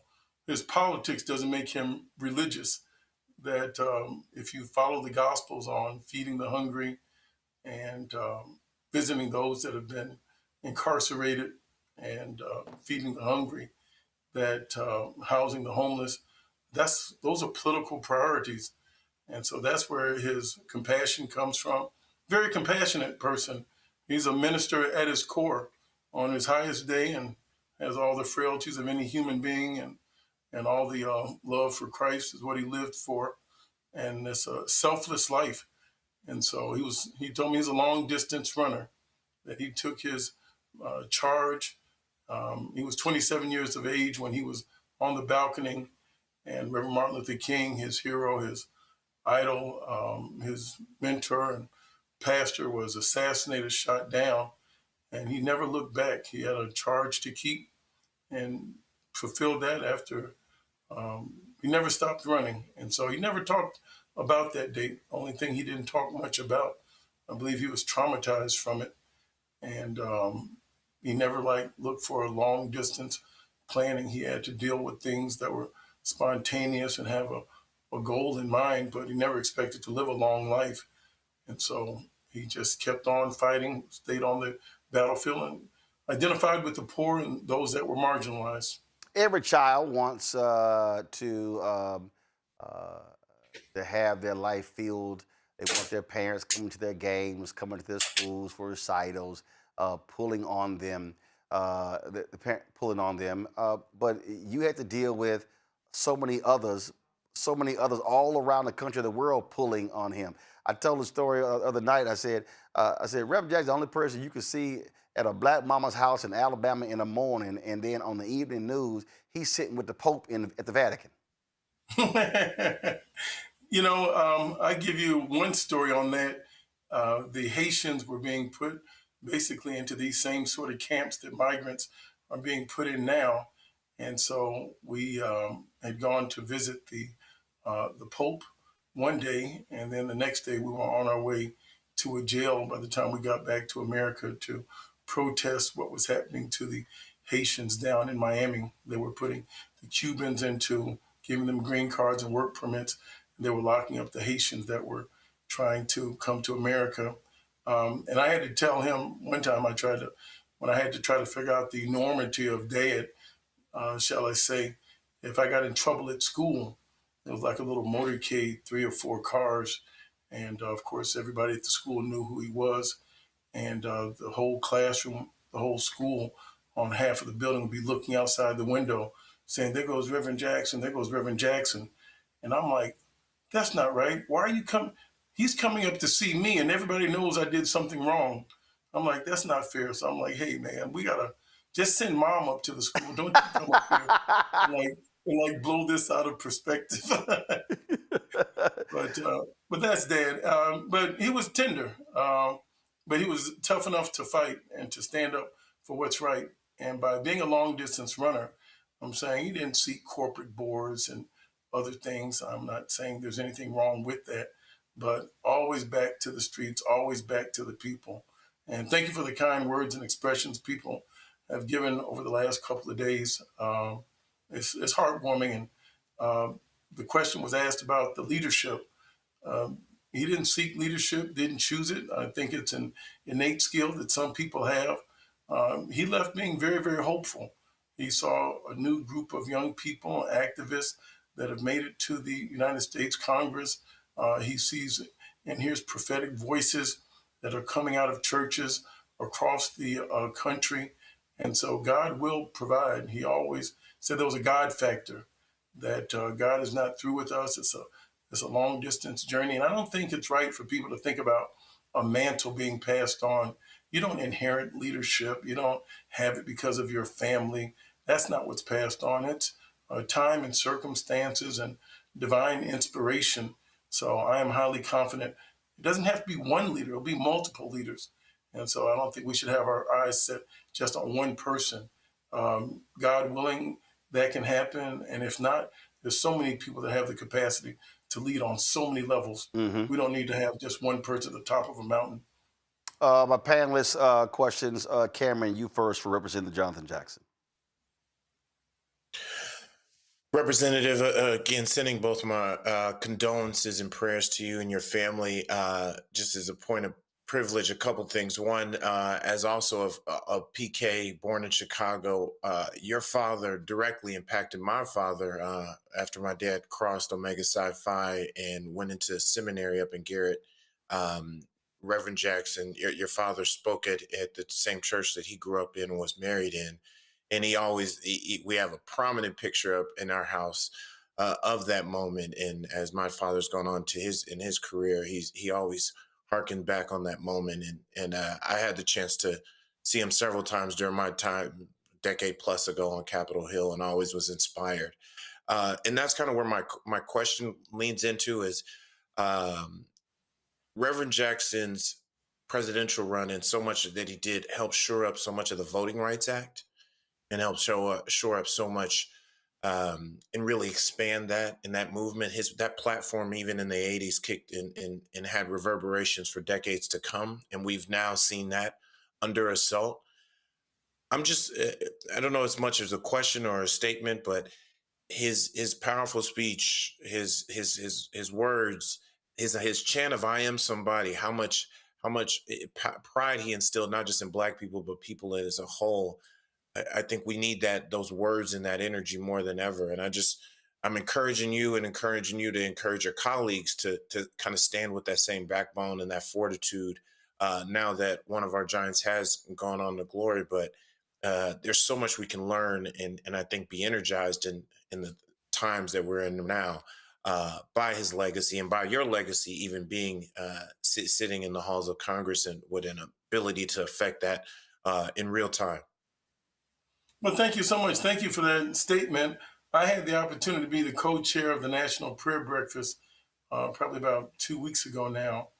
And I asked myself, what would my father want me to do? And so he always sought to bridge the gap. And we've prayed for people on death rows, and we prayed for people with Saddam Hussein to get people out of jail that were human shields and get prisoners released from war.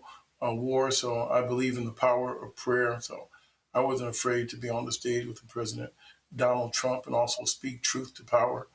Last year, I was the co-chair for this past term. So I've been on the stage now with President Trump twice. And 2 years ago, I started my prayer off saying the divine, the eternal, the incomparable God, and then went into my prayer. And that was putting DEI front and center. This year, I started off the prayer saying in the Latin Imago Dei, and Dei spelled in Latin is DEI, and DEI simply means of God.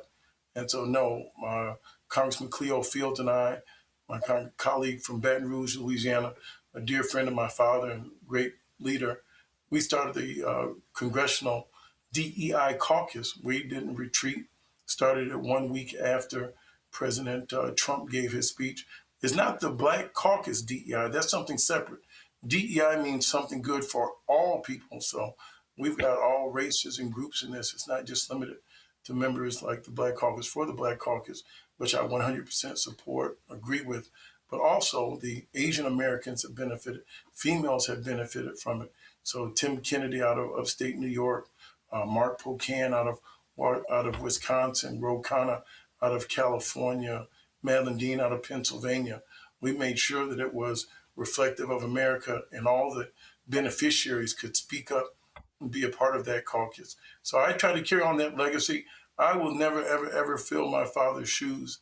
That's my hero, but I will forever always try to make him proud and stand in the gap, be courageous, and I know I'll see him again in heaven. Reese? Congressman Jackson, my condolences to you. It's such a monumental loss for us all, but especially for you all. My question is, your father was such a trailblazer, and he had multiple trailblazing presidential campaigns, and we've seen in light of Vice President Kamala Harris's loss, this kind of renewed conversation around electability. It's a big conversation right now with the primaries. Not that I'm expecting you to give any kind of endorsement or anything, but your father really blazed a trail in the idea and having the audacity to run and inject our demands and our citizenship into the conversation in a way that it probably wouldn't happen if there were only white candidates running. So what do you say to this conversation where it seems to be that the party is moving towards, let's not take any chances, let's go with the sure bet, which they want to classify as white candidates, and that Black people should kind of step aside, stop being woke, stop trying to hold people's feet to the fire, and kind of trying to make the conversation erase our demands and our humanity from the I mean, that's my perspective on it, but I'd be interested in hearing your perspective given what, Reverend Jesse Jackson really stood for in terms of pushing that envelope. Well, thank you. Let me try to break that down. When my father ran for president, the first state you enter into the primary is Iowa. And there he beat President Joe Biden and Al Gore. And then the second state you run in is New Hampshire. Then you turn by way coming south to get to South Carolina, where he won. And so this is a message that we take to all human beings, and we don't have to. He was called the Black candidate. He says, you don't have to call me Black. That's self-identified. I mean, that it's obvious. And you don't say the white candidate. And so it was about taking the message to people that were in the margins. Farmers were losing, and working class people were not able to unionize. Reagan made a vicious attack on unionization. So we've seen the numbers of American unionization come down consistently over the last 40 years since Reagan, and onward with Newt Gingrich with Contract on America. And yes, that's true about the '84 campaign, but something that gets overlooked is on the Mondale campaign. My father challenged the party in 1984 to put a female on the ticket. That gave birth to Geraldine Ferraro getting on the ticket. So yes, we see Vice President Harris today, and that's a great thing. And I have enormous respect for her. But I was coming down the elevator the other day in Washington, D.C., and I bumped into my former colleague, Governor Abigail Spanberger, who just became governor of Virginia.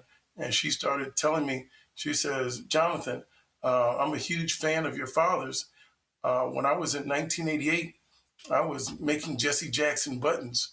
And so I don't think we can narrow his universality, and whites that came up and were encouraged. Bernie Sanders had endorsed my father in '88 up in his hometown.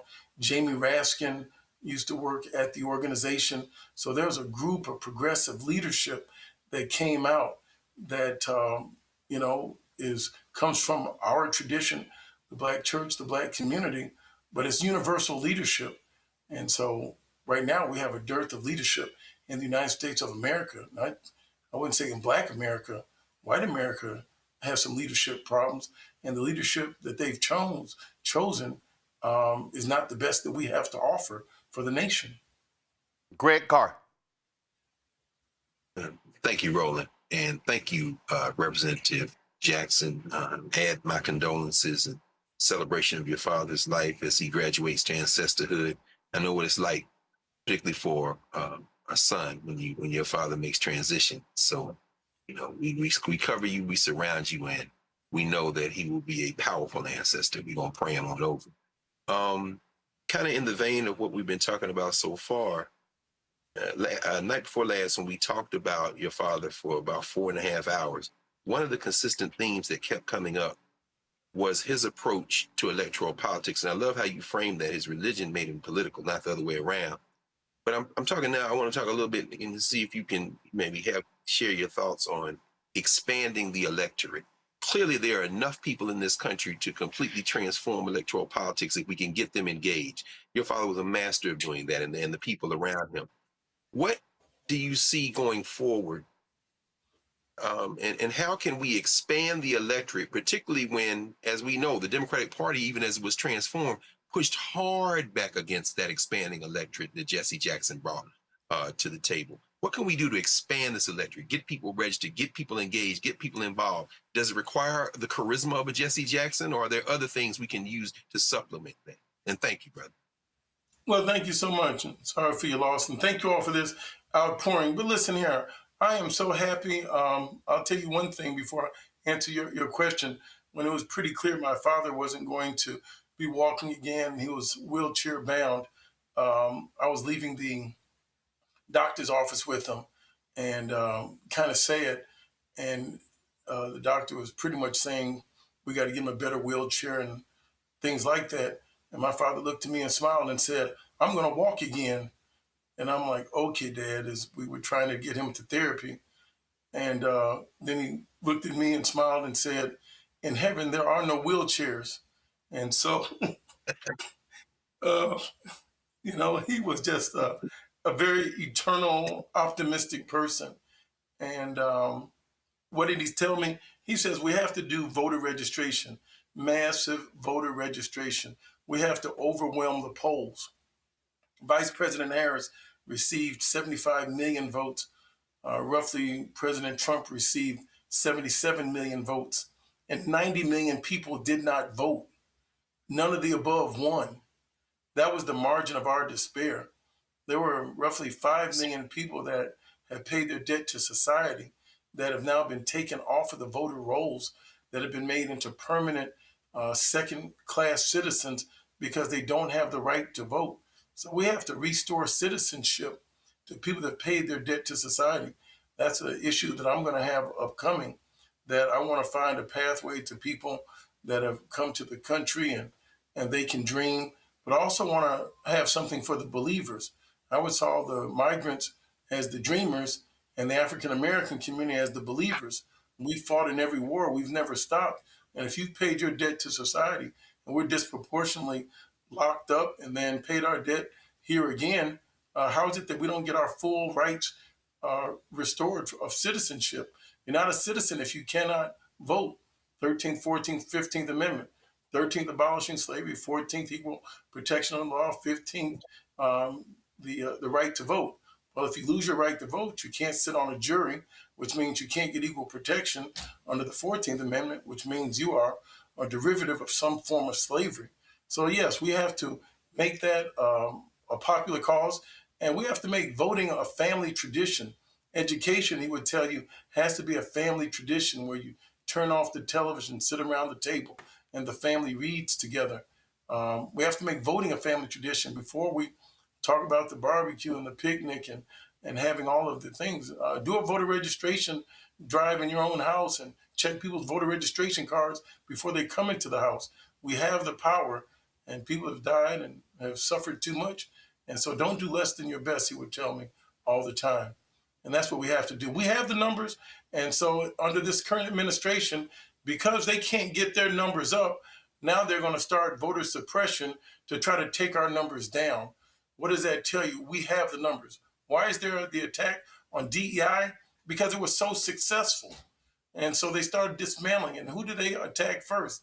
It was the African-American female community. Over 450,000 African-American women that are highly educated, the best educated class group of people in the country, were targeted by Elon Musk and Doge and all of these other people. So no, we have to challenge this. And that's our goal.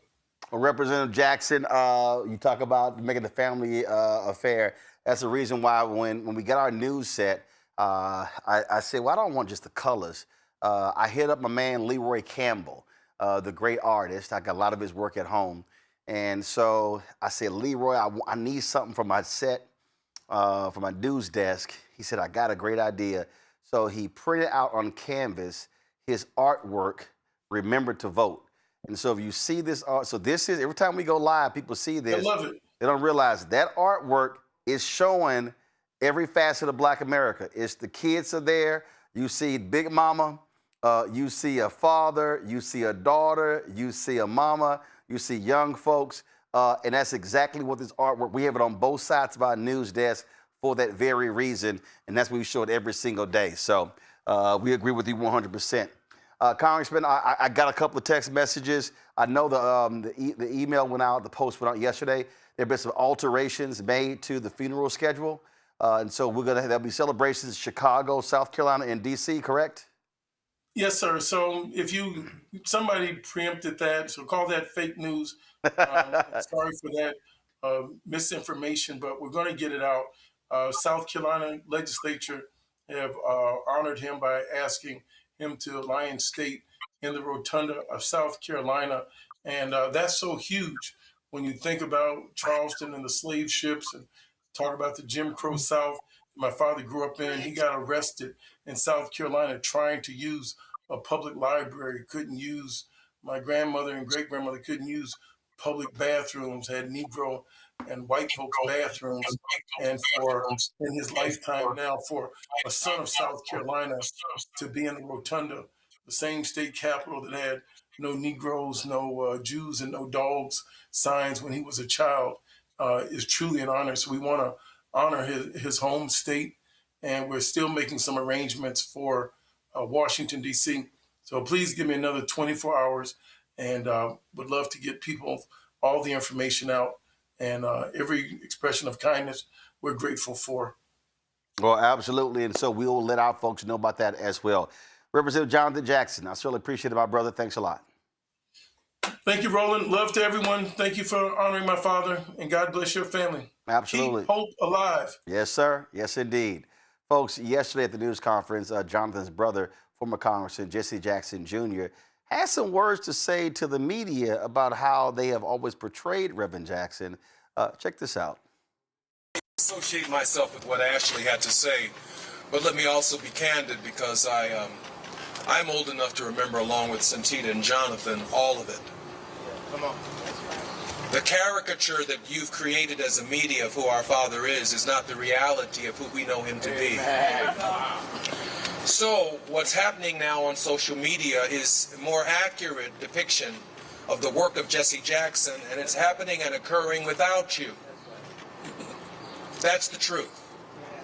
Because institutional media has historically controlled the narrative of who Jesse Jackson is. You've made him to be more controversial than he is, than he was. Last question. Hi. One second. You've made him less multinational than he is. You've tried to make him someone from a side of town and not universal. Today, the King of England has issued a statement about the life of Jesse Jackson and its importance. One newspaper is hung up on how many mayors he confronted. All of them were small by comparison to Jesse Jackson. He knew as they came and went that he was the constant. And our community could count on that. And so again, the caricature of who you think he was compared to the reality of the education campaign that is taking place independent of you is what's taking place. And as that figure begins to emerge in contemporary thinking, I'm confident that the people, my mother said it this way, history is going to be far kinder to Jesse Jackson than the life that he lived. Wow. This is our last question. Cheryl Corley from National Public That was Radio. former Congressman Jesse Jackson Jr. My next guest knew Reverend Jesse Jackson Sr. very well. Numerous times they marched together, prayed together in the streets of Chicago, kicking butt, taking names. He is a bad brother. I call him sober. Matter of fact, I think in the annals of history, they probably will remember Father Pfleger more than they remember Larry Bird when it comes to rolling deep with black folks. So Father Michael Pfleger joins us right now. He is, again, Father Pfleger, always good to see you, my brother. Good to see you, man. Much love. Look, y'all go way back, so just share your thoughts about this unbelievable freedom fighter.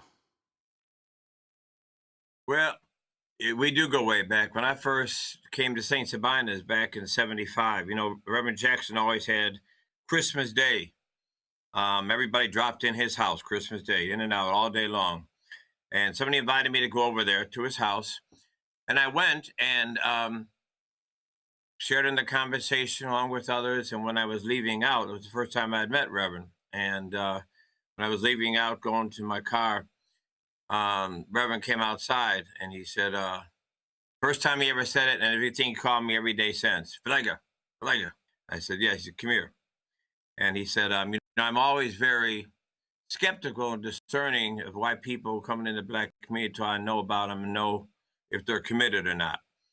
And he said, but you made sense. You made sense then. We're going to talk.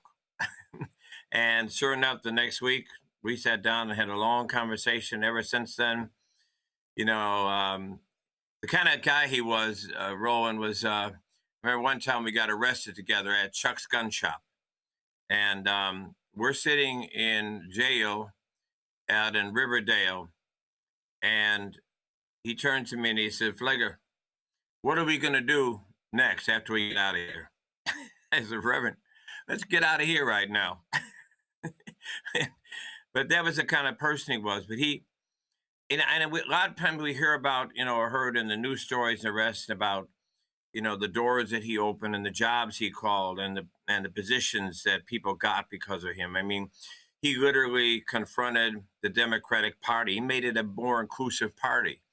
But nobody knows all the calls he made on the side, all the private meetings, all the private things he did to try to get people into positions for elected officials, and private conversations with mayors and governors and folks to make sure that equity and equality were on the move. And when the door was shut, you know, he was never afraid to kick it in. And so I think one thing, Roland, that I said this to him, I was there, Mrs. Jackson had invited me to come over Monday night because they knew it wasn't going to be long. And I went over there Monday evening, and her and I went in the room and prayed with him.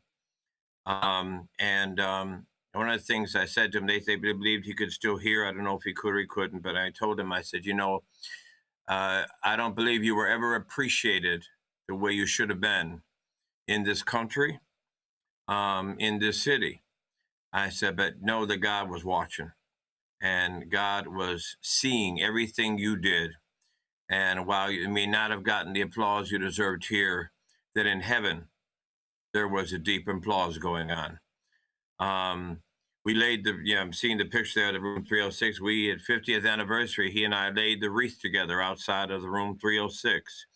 But that's what we're showing right now. That's what we're showing right now. Yeah.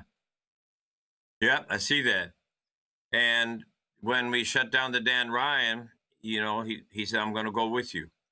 And stood there with me, and we sat in that hot sun for an hour, going back and forth, arguing with the state police, and them telling us we couldn't go, and we telling them we're going to go. And it's just been a long, I mean, Roland, there would have been no, I don't care what anybody says, there would have been no Barack Obama without Jesse Jackson.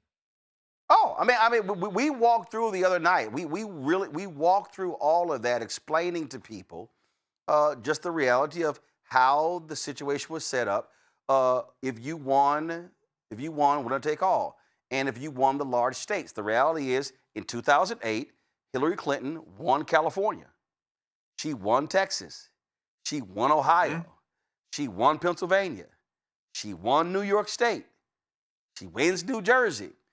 Florida and Michigan, because they jumped the line, they didn't count their delegates. The reality is, if the 1988 rules are in place, Obama has no chance, and all those superdelegates are going to go towards Hillary Clinton. And so that's just, right. It's called math. It's called math. He doesn't change those rules. Reverend Jackson, Dr. Ron Walters, Ron Brown, there is no pathway for an Obama in 2008. Exactly. Exactly. And, you know, I remember that night. In fact, I was so upset because I saw while there was people in the VIP sections and the rest, Reverend Jackson was standing out with the people, and tears, as we've all seen those pictures, coming down his eyes. And when I saw those tears, I was so hurt because I said, he should have been, first of all, in the VIP section, but enough for that. But I called him right there while he was standing there and said, Reverend, just know as you're looking up at that stage, that stage is only happening tonight because of you. And thank you. Thank you for what you did for what we're seeing today. And he just thanked me and was, tears in his voice and in his eyes. And, I just think people, I remember being with him at places, Roland, with children, one of them being right in our own school, and to see little kindergartners and first graders looking up at him saying back, I am somebody, with these great big grins on their face. What it meant to children, what it meant to adults, the self-esteem, the self-love, the power of realization of who people are. He visualized what hope was, keeping it alive. He visualized it. He didn't just say, he was, as I heard Jonathan saying, he was the continual optimist. He was always positive.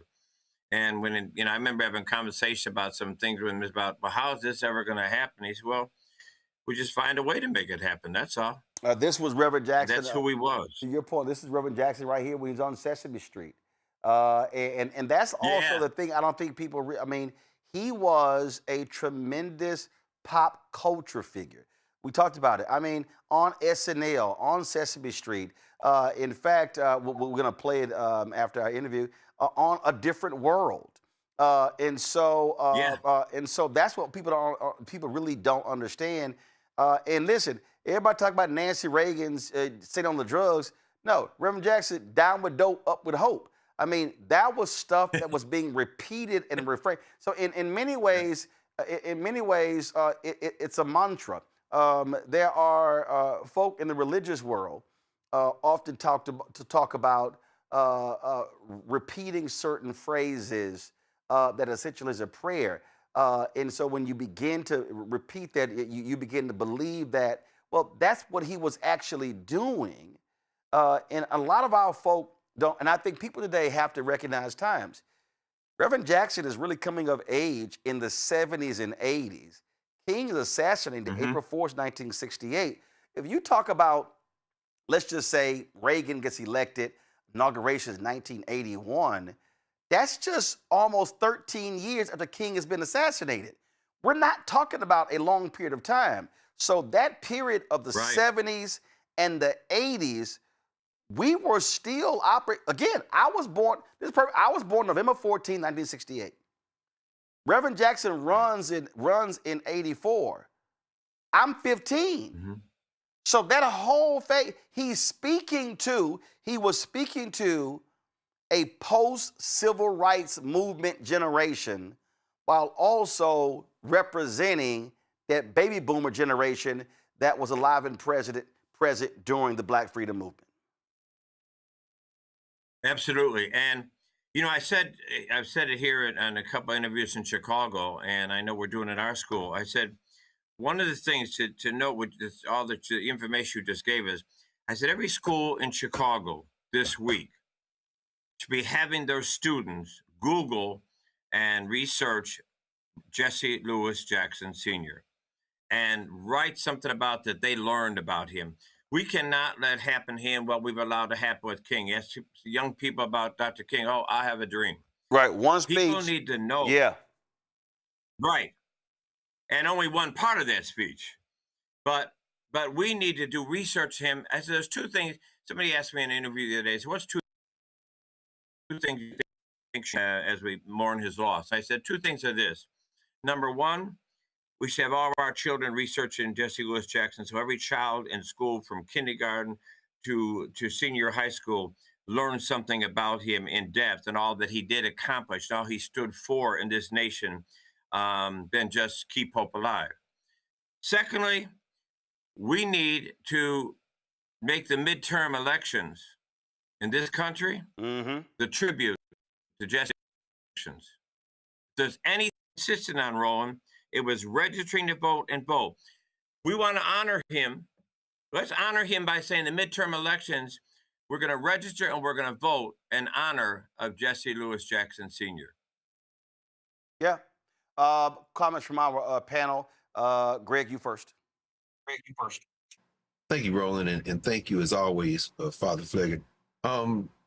As you probably heard Representative Jackson, Jonathan Jackson, say his father was his religion made him political, not the other way around.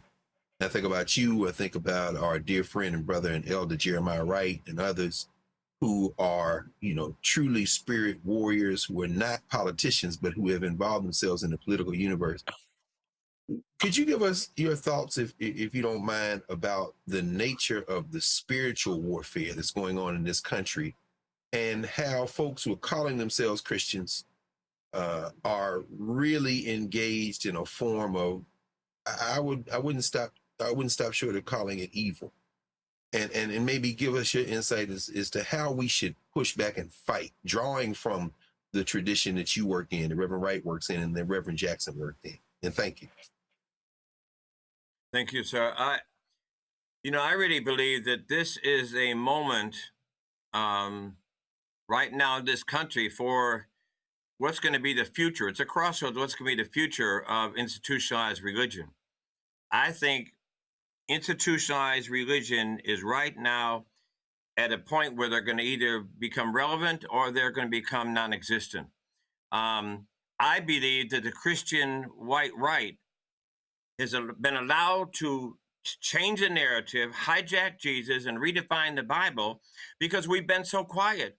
And so they now control the narrative out there and justifying all, and it's not the first time it's been done. They used it to justify slavery, justify lynching, but it's being done again now. And the church has been so quiet. So I think this is the moral moment for religion to stand up and be who we say we are. Whether it's the Bible, the Quran, or the Torah, the foundation of all of our books is justice and freedom and the care for the most vulnerable. And it is time for us to be loud, to be strong, to be bold, to be courageous, to be exposing this hijacked Jesus. Gardner Taylor said it best, I don't care what you do, but stop doing it in the name of Jesus. It's the time for the faith community to stand up. Jeremiah Wright and Jesse Louis Jackson should not be looked at as fringe of Christianity. They're the DNA of Christianity. The DNA of the Bible and of Jesus is justice. It's not some tag on to our faith. He began with the Spirit of the Lord is upon me, anointed me to bring good news to the poor. All the preaching and teaching did, blessed are the peacemakers, whatsoever you do for the least of your brothers. It was about justice. It's the DNA of our faith. And if we don't speak up loud and strong now, I think institutionalized religion is on hospice. Cameron. Hi, Reverend Pfleger. You spoke to it a little bit in some of the images and video Roland's team showed of Reverend Jackson and Sesame Street and all the different cultural places. Like I believe, in some sense, he was the next generation's public-facing Martin Luther King public. He was such a central Black leader across both pop culture and in political culture. But one thing that you mentioned and we talked about in this midterm election and that we're going into is the need to inspire and the need to turn out, the need to educate the next generation, the Gen Zs, the Gen Alphas, the millennials, the next generations who may not have seen the heyday of Jesse Jackson, but may be familiar with Keep Hope Alive, may be familiar with I'm Black and I'm Proud, may be familiar with I Am Somebody, or they may not. How do we take the spirit of Jesse Jackson's movement, Jesse Jackson's words and his power, and really instill that in this next generation, not just to learn about him in schools, but to actually turn that into action at the voting booth? Thank you. I think that's our challenge right now, and that's why I was trying to say, I would love to see us really research and put out in every area, every field we can, what he did in terms of changing the Democratic Party, opening it up, pushing its doors, making it inclusive. And the importance, I don't think, in my lifetime, and I'm old, I don't ever heard anybody that more spoke about the importance of registering and the importance of voting as Jesse Louis Jackson Sr. I think we need to revive and share and study and put that stuff out there more now than ever so people hear this. And then I think we've got to encourage people to let's honor him by continuing to do what he challenged us to do, what he fought to do, what he lived and died doing. Jesse always used to say, you know, if we fight, we win. If we don't fight, we don't win. And I think we got to remember that. And I think the other part of that is I think the Democratic Party has to wake up. You know, the Democratic Party, I think for too long has, you know, just run on we're better than. That don't work in Gen Zs and millennials. That don't work with young people better than. No, let's be right. Let's do justice. Let's fight. I mean, if we didn't learn from Mandani in New York, who had the Democrats and the Republicans against him, but he identified with people and just said, these are the concrete things we're going to do. We can, I don't believe at this time, have a Democratic Party that is afraid to call genocide genocide. I don't think we have a Democratic Party that can afraid to call racism racism. If we don't have the courage in the party, don't expect people to run to you. So I think two things to answer your questions real quickly is, one is we've got to educate people on the importance of registering and of voting. But secondly, we got to give people something to vote for. And we've got to have candidates. That's why I don't hook myself to candidates. I like to hook myself not to personalities, but to policy. Because if you hook it to a personality, that personality may go crazy, and I ain't going to be a part of that. They got to give us the policies to give us something to vote for. And they got to have the courageous policies that stand for things and stand right for things. And if they're not willing to do that, I think, you know, we too often blame people for not voting. And I think it's time we also, because one of the reasons people are not voting is because you're not giving me something to vote for. Absolutely nailed it. Well, we appreciate you joining us to share your thoughts and reflections about Reverend Jesse Louis Jackson Sr. Again, we've got the information. He'll be lying in state at Rainbow Push next Friday. And then there will be ceremonies in South Carolina, Washington, D.C., and the funeral services. The funeral services will take place.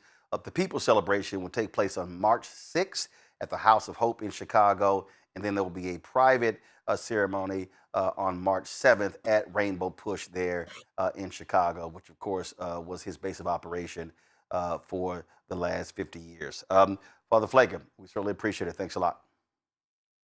Thank you, Rev. Appreciate you. Love you. Yes, sir. Love you as well.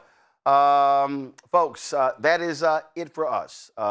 It is tomorrow.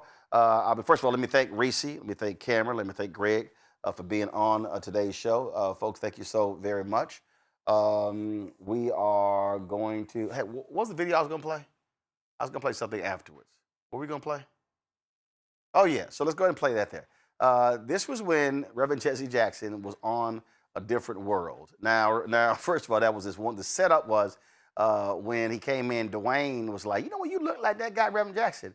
He even sounded like it was kind of like, yeah, that's me. But this also shows you why black shows created by black folks, written by black folks, directed by black folks, produced by black folks are important. Reverend Jackson was on A Different World, talking to a generation. I was in college. Again, y'all, this is what we're talking about.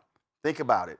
When you look at present day politicians, you can't think about folk who are appearing on a popular sitcom. That's how huge Reverend Jackson was. This is when he was on A Different World. Earlier today, as I contemplated this lecture tonight, I thought about a young man who had been in a rather sad and melancholy mood feeling insignificant, impotent, worthless, that he did not count. As I thought about him, it occurred to me that his real problem was he felt that as one person, he could not make a difference. The change in America that's taken place in the last 30 years has occurred because somebody thought that they could make a difference. That's right. The changes did not come from Wall Street, or the White House, or the Congress, the courts. They always started by some young person who thought that they could, in fact, make a difference. Yes. Rosa Parks got on a bus one day. The sign above the driver's head read, "The colored seat from the rear, white seat from the front. Violators will be punished by law." She refused to go to the back of the bus. Yes, you did. And she was arrested. Dr. King went to her rescue, a 26-year-old student, and told her, "Better let you walk in dignity than ride in shame." One person can make a difference. In 1957, 9 students at Little Rock Central High in Arkansas went to school one day led by the Army. They refused to bow. They made a difference. Made a difference. In the next few years, young America died that we might live. Medgar Evers was killed in cold blood about this right to vote. Sorna Goodman and chained 2 Jews and an African American were bulldozed to death with their eyes wide open in Philadelphia, Mississippi, about this right to vote. Jimmy Lee Jackson's 15-year-old African American student shot and killed in Marion, Alabama, about this right to vote. 4 darling little girls blown up in the church in Birmingham, Alabama, one Sunday morning, all about the right to vote. They made a difference. Made a difference. Yes, yes. You must make a difference. Whenever students are sober and sane and sensitive and put hope in their brains and not dope in their veins, they can always make a difference. Yes, it can. Yes, it can. Yes, it can. Yes, it can. Because they died, your generation has the power. John Kennedy was elected by a margin of 112,000 votes. Less than 1 vote per precinct. Everybody counts. Nixon beat Humphrey by 550,000 votes. Carter beat Ford by 1.7 million. Fewer than 3 million votes elected 3 presidents in 16 years. Today, there are 3.2 million high school seniors alone graduating. They should come across that stage with a diploma in one hand and a voter card in the other, because they can make a difference.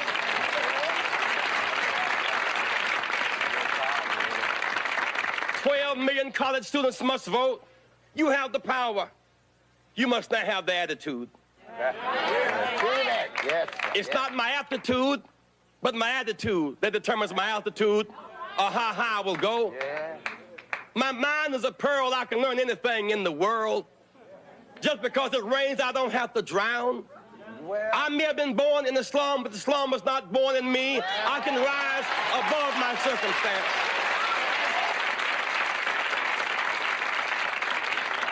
Hands that once picked cotton can now pick presidents. You want to free Mandela and free South Africa? Let's vote about it.